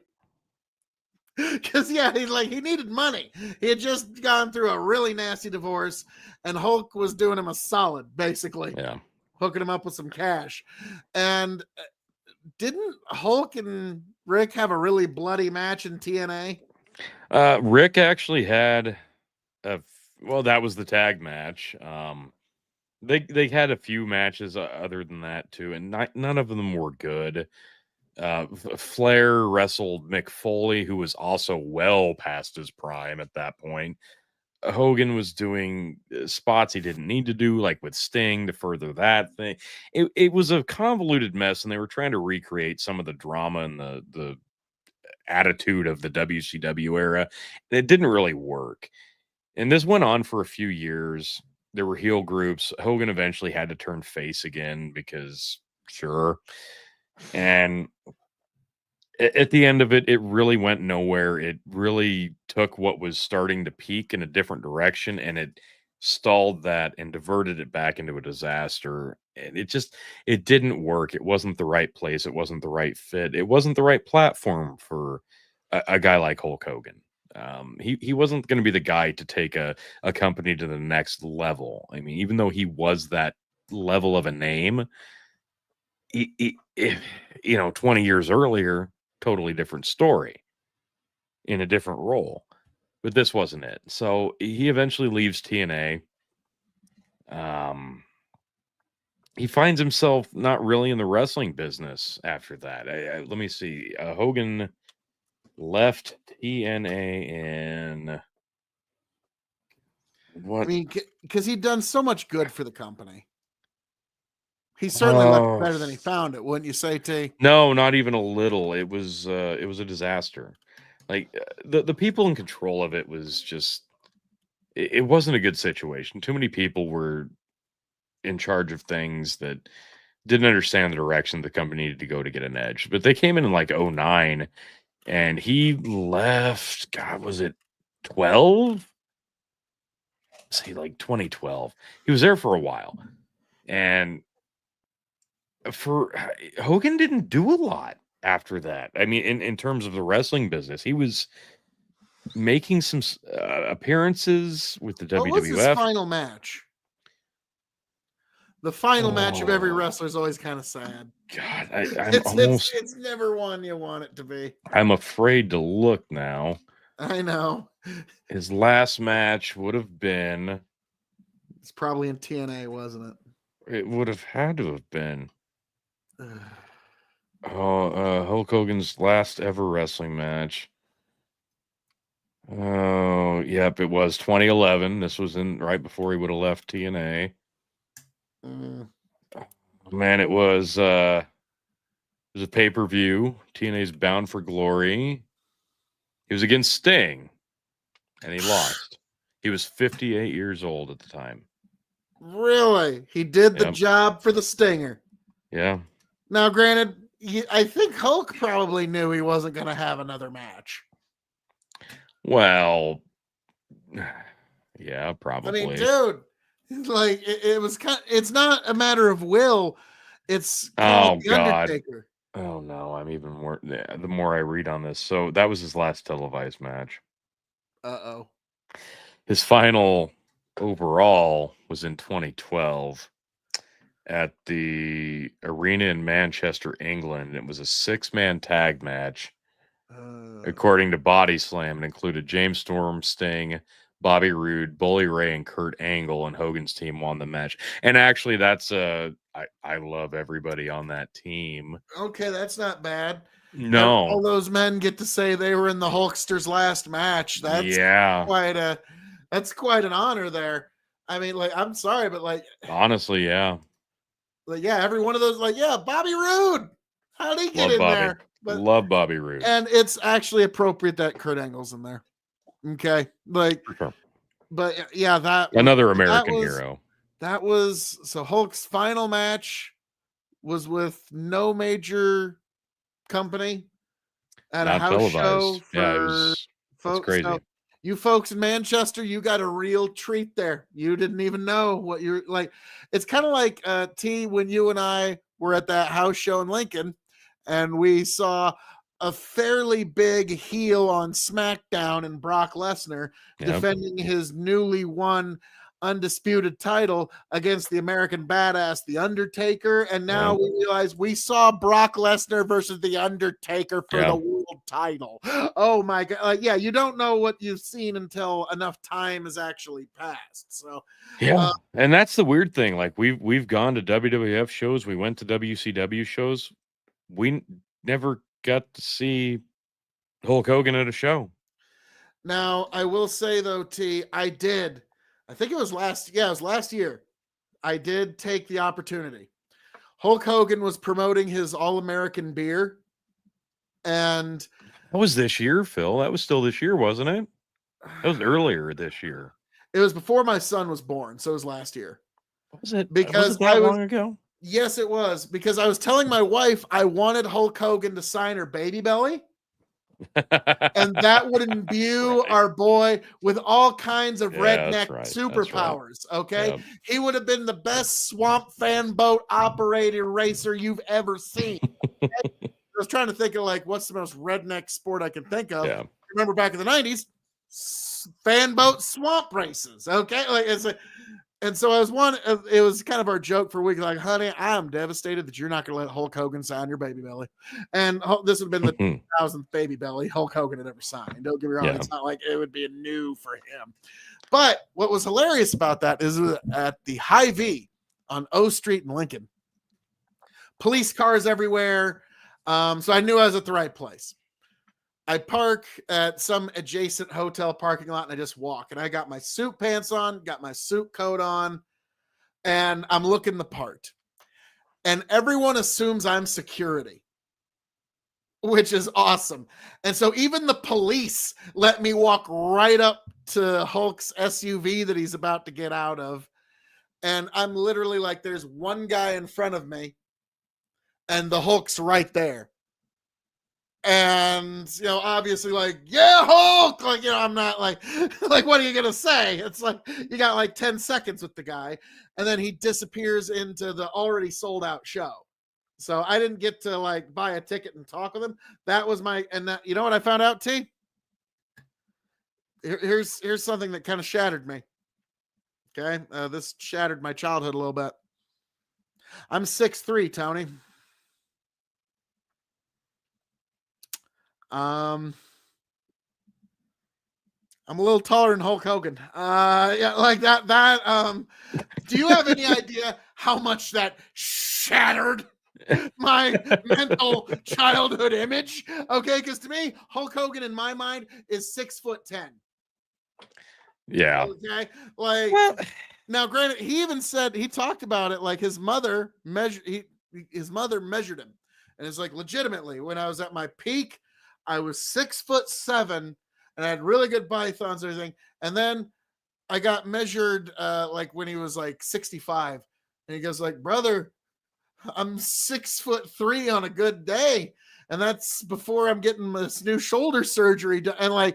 And so like he got so compact. You do shrink when you get old, but yeah, like, man, like now I do wonder if his finish, the leg drop, it did. It definitely compacted his spine a lot. Now that's one of the things he said over the years that probably does hold some water. Because if you look back at a lot of the footage, especially in WCW, he was surrounded by guys who were literal giants. Scott Hall, Kevin Nash, Paul White. These guys are height marvels, literal giants, and he looks small in comparison simply because they're so gigantic and tall. Mm-hmm. But it's not like they're towering over him. And when you see him standing in front of an average size professional wrestler, he's looking down on them because he is in fact so tall. But yes, he did have a lot of spinal compression because of doing the leg drop for so very, very, very long, and age. And yes, you do press, and yeah, for sure. Let's be honest. He said if I could go back, I would make like the rear naked choke my finisher. But it's like, yeah. I don't think it would have had the same. Like that leg drop was just so iconic. Now, granted, he was he had so much charisma that I'm sure he could have just made the big boot his finish, and we would have loved it. You know what I mean? But that would have been fine. And yeah, towards the end, probably should have just done that. Like, yeah, the big boots your finish. Kind of like how the Undertaker's doing the choke slam for the finish now. But let's focus on okay. So we talked. He leaves TNA. It was like 2013. And literally the last image of him on TNA was Dixie Carter like dragging by the ankle. Please, Hulk, don't leave. Horrible stuff. Like literally, it's just Jesus Christ. Again, art imitating life. Yeah, that's not a joke. That's what happened. I could, I bet Hulk, like, nope, sorry. That's what he insisted. I'm leaving, but this is how it's going to go down. Okay, anything for you. He had a fourth return to WWE from like 14 to 15. This was during the WrestleMania 30 where Hogan, The Rock, and Stone Cold did the WrestleMania segment, and Hogan gets he calls it the Sky Dome, and it was it was bad. Or he said he said it was the Superdome, but they were in the. It was he got the place wrong, basically. I forget how it was. Called it the Superdome. It was the Silverdome. So yeah. Ouch. And that was the moment we all kind of like, uh-oh, Hulk. Uh-oh. Yeah. But no, we're going to get into some of the bad stuff now because we have to. We're not going to dwell on this because I don't want to. Well, okay. What you're about to talk about, the leaked things. 2015. Let me preface this before you get into it. Please need to do it. Keep in mind, this was at a point where Hulk Hogan was at a very low, depressed point in his life. It was looking like his marriage was going to dissolve, and it ended up dissolving. And this was a man that was at a very low point. Now, I want you all, everyone within the sound of my voice, I want you to think about you at your lowest point, your most depressed, where everything's closing in on you, your relationships are falling apart. And then I want you to imagine that you are getting filmed without your knowledge. And I wonder if you would be very proud of the things that you would say on that tape. Okay? Like, that's when you're looking at a man at the worst, at the lowest moments of their lives, some crazy stuff's going to fall out of their mouths. Okay? It's happened to you. It's happened to me. It's happened to everyone within the sound of my voice. Now, Hulk Hogan, his friends, they weren't really friends, were recording him without his knowledge while he was in this very vulnerable moment. And so be careful who your friends are as well, because some people will literally take advantage of you in that kind of way. And so, Hulk Hogan said some deplorable things, but guess what I say is when you're at your lowest and most depressed in your life, I imagine the things that you're going to say are things you would not be exactly proud of if you were to look at them years later. No, and that's very important to say. This is a scandal from literally 10 years ago. And it was Bubba the Love Sponge, we mentioned before, recorded Hulk Hogan and his swinger wife having having intercourse. And as that's about to happen, Hogan uses some racial slurs. This really set the ball rolling in terms of the next 10 years. Yep. Because his life was really never the same after this, and he carried a certain stigma with him after this. Yep.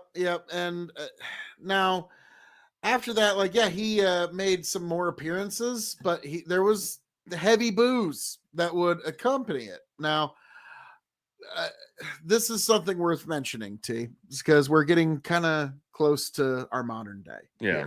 Okay. Hulk Hogan, very late in life, became a born-again Christian, became baptized, like just a few years ago. I think it was like literally 2 years ago he got baptized. And he mentioned one of the last conversations he ever had with Roddy Piper. Rowdy was never a believer and was never into that much at all.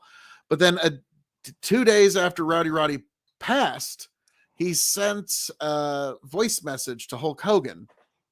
He had sent it basically the day or the day before he passed, but Hulk didn't get it till 2 days after he died. He said, "Well, I'm just walking with Jesus, brother, and I'm just loving it, and I'm loving you and praying for you, Hulk."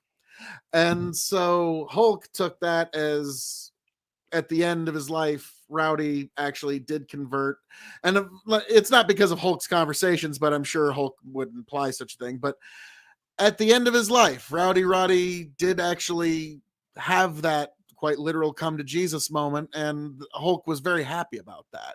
Right. And towards the end, I would say from everything I saw, it seemed like, I don't know the man's heart, but it seemed like a legitimate conversion, and it was a very important part of the life towards the end.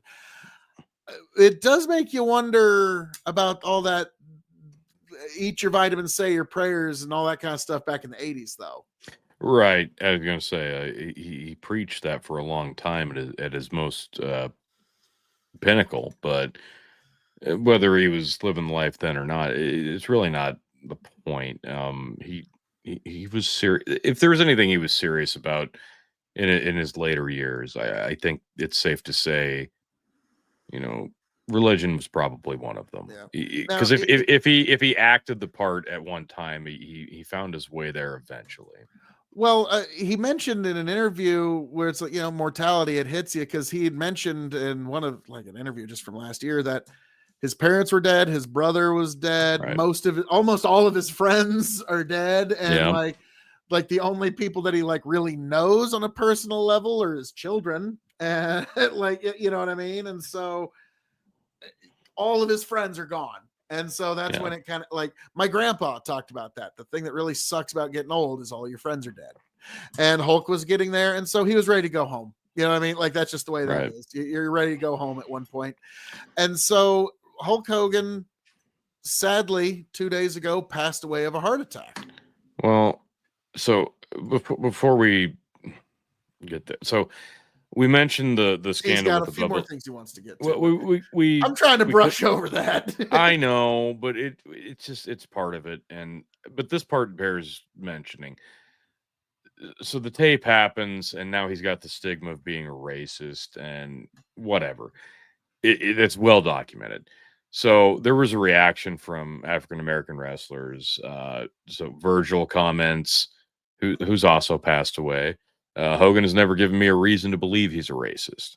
Dennis Rodman, during his run in WCW, big celebrity from the Chicago Bulls of the 90s, he most certainly is not a racist. Kamala, who was a big fixture of the character era at the WWF, I do not think Hogan meant harm by saying that Hogan is my brother until he decides not to be.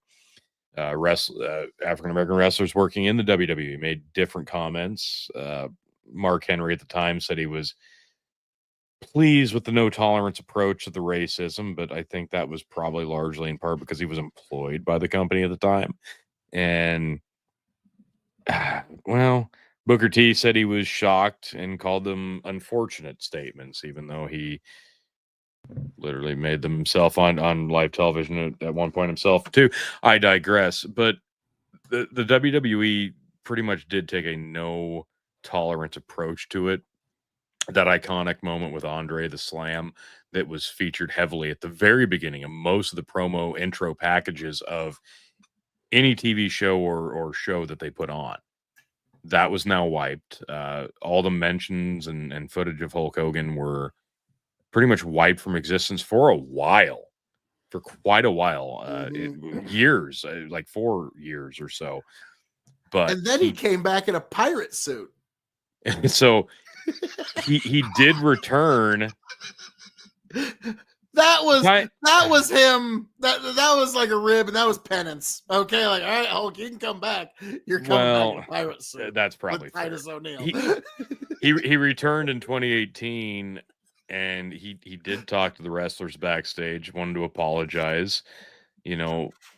Specifically, so this is the thing. So he made his apology was ridiculous. It wasn't sorry for being racist. It was careful what you say on film. Guys. Well, but that's part of it, and that's the thing. Like, they send him backstage to apologize to the African American portion of the locker room. Like, Okay, but a lot of them he didn't even have like a prior relationship with. We're talking like the New Day, Titus O'Neil, Shelton Benjamin. Obviously, he thought he did, but he didn't have a prior relationship with him. You know, some of them doubted the sincerity of it, but I forgot that. Like he totally thought he knew Shelton. Shelton's like, we have never yeah, met no, before yeah, in our lives. Benjamin Shelton, yeah. Um, Now I so can't help it. I call him Benjamin Shelton I now. know, That's hilarious. but I mean, he's apologizing to guys he doesn't have a prior relationship with because he said something racist when he's being filmed without his knowledge. Look, like you said, Phil, like I'm not condoning racism by any means, and I know this is going to sound people can clip this out and use it out of context if that's your mo because that's the stupid thing people do Oh, I'm already making the today's day clip. and age. No, I'm kidding. But everybody leads a private life, especially the people that choose to be on a platform and stream portions of their life and share their opinions online like we do. I mean, and there's people that do it on a much larger platform than we do on TikTok or Twitch or YouTube or what have you, that absolutely 1000% say things off camera that they would definitely not want heard or documented in moments of weakness. Now, I can't say for sure whether or not that was exactly one of those moments for Hulk Hogan or if that was just run of the mill Hulk Hogan. I don't know. And it really doesn't matter now I'm because, basing what I said on the accounts of others in his life who right. were saying that he Yes. was in a very dark place at that time. And I can And absolutely so, appreciate that. Yeah. like, I'll be honest, like, I've had to give counsel to some people who've been in some very dark places and dark time. And guess what? Like, and Tony, so have you. You've had to give counsel to some people who Sure. have been in some very dark places and dark Absolutely. times. And those people are very happy and fortunate that neither of us were filming it and Yeah. shoving it in their face a few years later, because yeah, they might not be exactly proud of the things they said.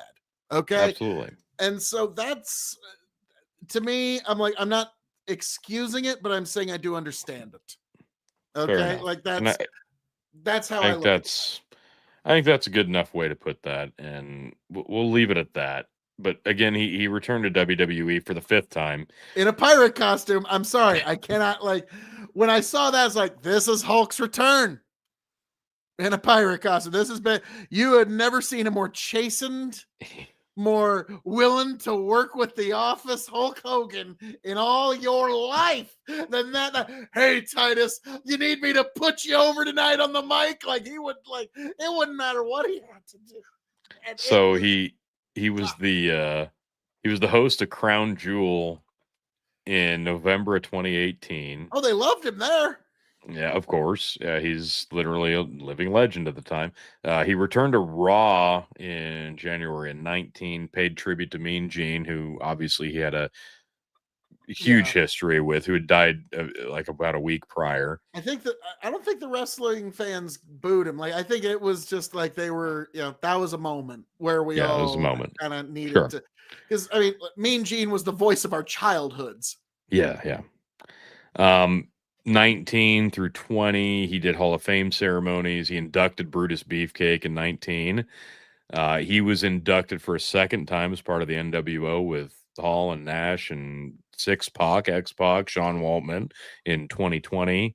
He hosted the 35 and 37 editions of WrestleMania, along with Alexa Bliss, love her, and Titus O'Neil, respectively. Of course, you mentioned. He participated in Crown Jewel 2019. He was the captain of the team opposing Ric Flair's team, still getting those Flair Hogan matchups, even if they're not in the ring.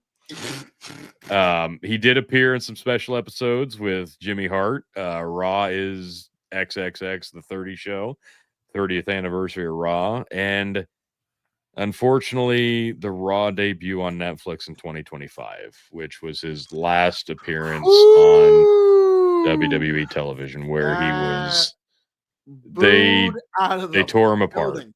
They Now, absolutely tore him apart. I'm going to be honest with you. I think that was less to do with the 2015 controversy and more to do with his recent political activism. Yeah. And this was a show in LA. Yeah, that's true. You've got Okay, to like consider where they were this and the was not climate. Yeah, MAGA country, and just like weeks before he was ripping off the shirt for Trump. yeah, Okay, like I think that was a bit, you're and right. like, That's what it was. and It was the election was still carryover. raw. It was carryover the stigma, but it was definitely linear to what the current events were, and politics were in full swing at the time. And look, uh, this show hasn't been about literal politics. We've talked about politicking behind the stage of a professional wrestling facade, but anytime a celebrity, picks a side, Yep. and well, okay, anytime a celebrity picks the Republican side, they're gonna draw ire. Well, I mean, And Hulk Hogan's always been on that side, and so well, it's it's not not like this just was a that. big It's like, surprise. and you've called me out on this before, but like, yeah, Michael Jordan. There's a reason why he doesn't make any big political statements, even though I It's not imagine worth he's it. It's he's not worth it. probably a Democrat, if you made me guess. But he had a good one. Republicans buy shoes too. Yeah, Okay, and so that, why do you think it took Taylor Swift years to finally endorse a political candidate?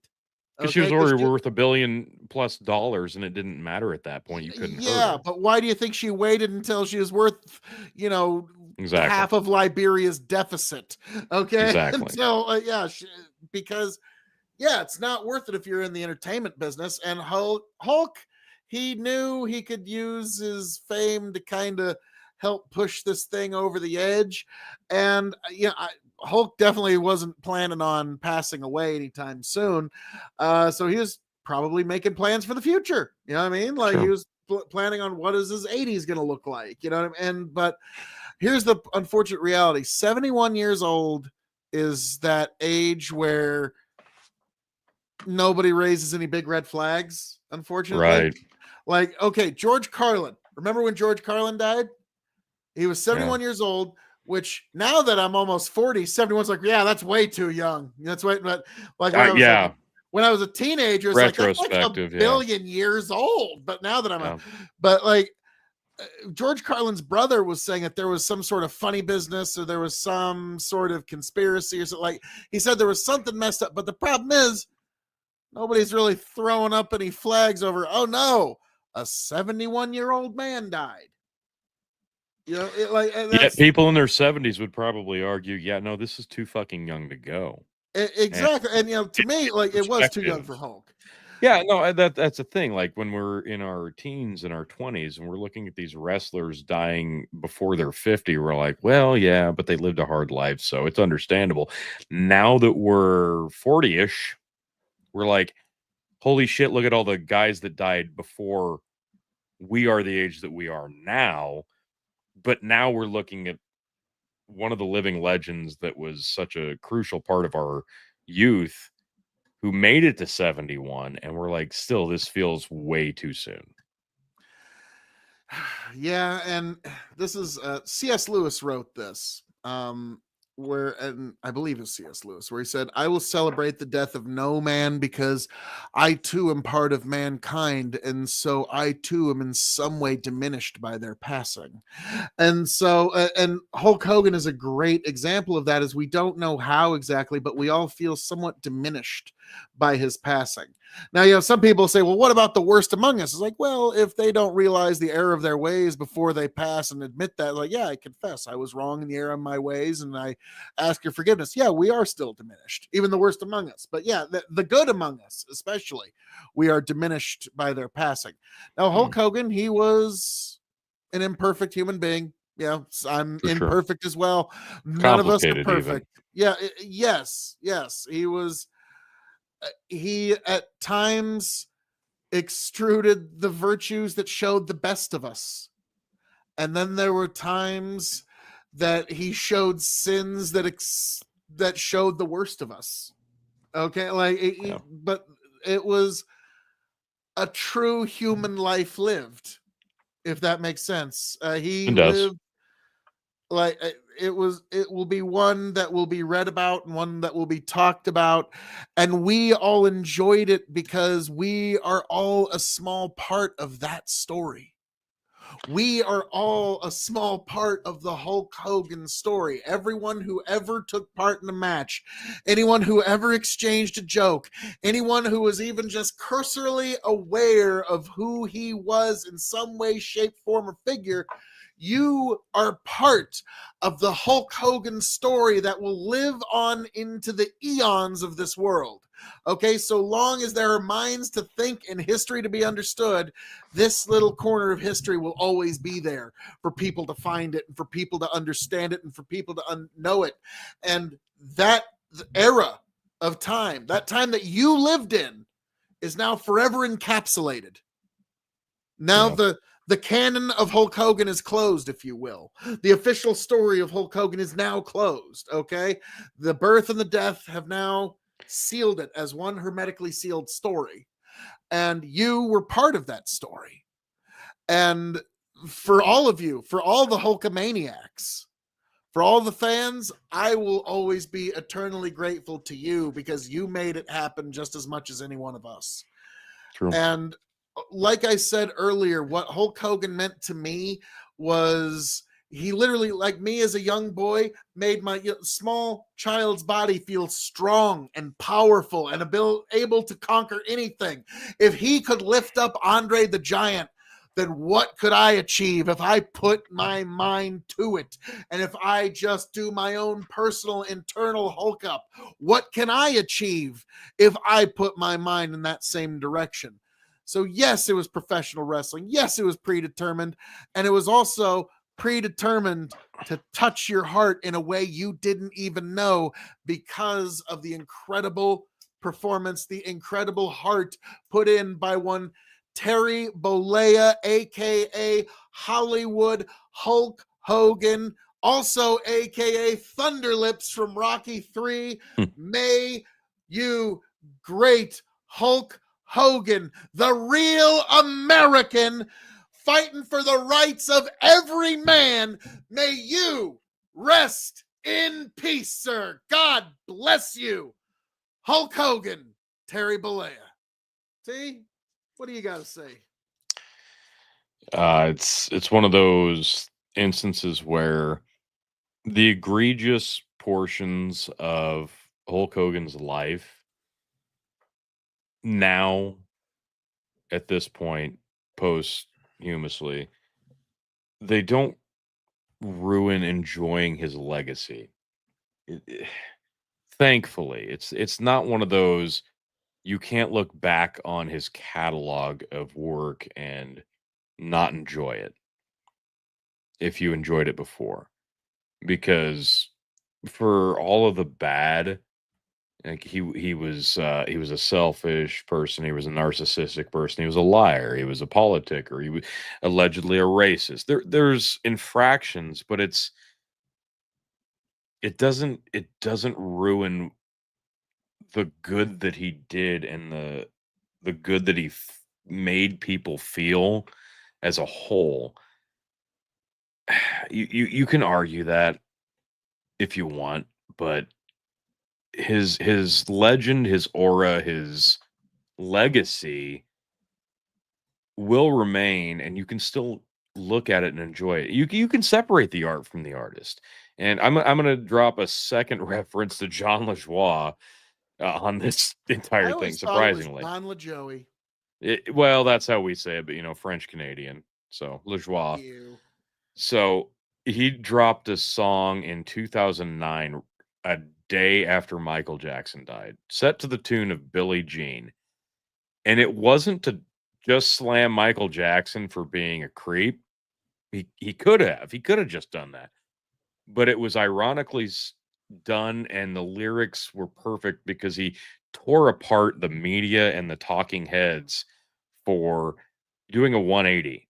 Because for years they drug Michael Jackson's name through the mud and called him a pedophile and a piece of shit. But then the second he died, they did a 180. Oh, he's a legend and we love him and we're just so sad that he's gone. I I don't think that's going to happen here because right now the culture is so difficult, and the stigma that followed Hulk Hogan after 2015 I don't think you're gonna have a lot of people like just rushing to the podium to spill their love of Hulk Hogan. So I think it was important that we did this the way we did this because not a lot of people are going to do that. People are going to dance around their words. And you again, you can separate the art from the artist in this case and still appreciate one without the other, or you can at least look at one and go, I can at least try to understand one and still love the other. And that's what I've always tried to do with Hulk Hogan. Maybe that's bias. Maybe that's because he was such an important part of my nostalgia and my core memories from my youth. But you know, a day and a half or whatever later since his passing, I still don't truly know how to feel because you know this was one of those days that I expected to come eventually, and here we are, and I truly don't know how to grieve this. But it's it's a tremendous loss to an industry that is a completely savagely different animal than it was when this man, Hulk Hogan, was at his pinnacle. It will never be again what it was when he was at his prime. It will never see another man reach the level that he reached and took a business to the level that it got. I mean, wrestling got to different levels with different people. See Stone Cold Steve Austin, The Rock, John Cena. But the way that Hulk did it and the way and the impact that he had, it's unmeasurable. And he's the first face on Mount Rushmore. This is So this is there it true. is. Now, Bastiat fans Brazil goes, Brazil is big on KOE. Thank you. Thank you. Right now, this is Hulk's night, but I do appreciate all of you, my millions of fans in Brazil, surely. Right. But Tony, I was telling you, and I think we'll leave it on this. We'll end it with Sure. this. When I got into martial arts, there was an individual that really inspired me. His name was Kimura. I believe his first name was pronounced Mashihiko. I could be wrong, but Kimura was an undefeated judoka for over a decade. Was never put on his back. His Osotogari takedown was so hard it could literally break your scapula. Like that, he would slam you down that hard with his Osotogari. Ugh. And he was world famous. He actually fought Elio Gracie, Hoist Gracie's father, broke his arm. Okay, like they were. He was one of the toughest men to ever live, and the Japanese had a phrase for him: Kimura, none before, none after. And that very phrase applies to one Terry Hollywood Hulk Hogan Balea. Hulk Hogan, none before, none after. All that being said, folks, that has been this review of the life and the impact, and we've only kind of scratched the surface. But like, folks, we could talk for another 2 hours about Hulk Hogan's impact on us and how impact on everybody. Like, he changed the way that people do public presentation. He was the guy that gave us the modern idea of panache. Okay, his Legendary influence. silver tongue. Yes. So I thank you for being here. Thank you for joining us. God bless you, Hulk Hogan. You came to Christ late in life, but now you're in the loving arms of our Savior, Jesus Christ. Thank you, Hulk, for all the amazing memories, and we look forward to seeing you in eternity. Hulk Hogan, one of the greatest that there ever was. I raise my can of Coca-Cola to you. So, folks, God bless every last one of you, and I am signing off, and I'm handing it off to my indomitable broadcast. Yes, Bastiat, amen. Amen. See you on the other side, sir. See you on the other side. God bless every last one of you. And like I said, Hulk, you're in the loving arms of our Savior, Jesus Christ now. Catch you on the flip side. Tony G, take it away. Tremendous loss. regardless of your personal feelings. A life well lived, whether you agree with his politics or his personal choices or not. A tremendous cultural phenomenon is no longer among us, and if nothing else, that should be remembered. Thanks for watching, folks. And see if it just smooths itself out. Back, tell you what I'll do. If I ever get back, I promise to refabricate you, raging rivers of gold. That's what the brochure advertised. And now we're lost, we gotta take it down. Let you down slow, it's hard to survive. El Dorado. Oh, Lord. Well, let's see how that one went. Yeah.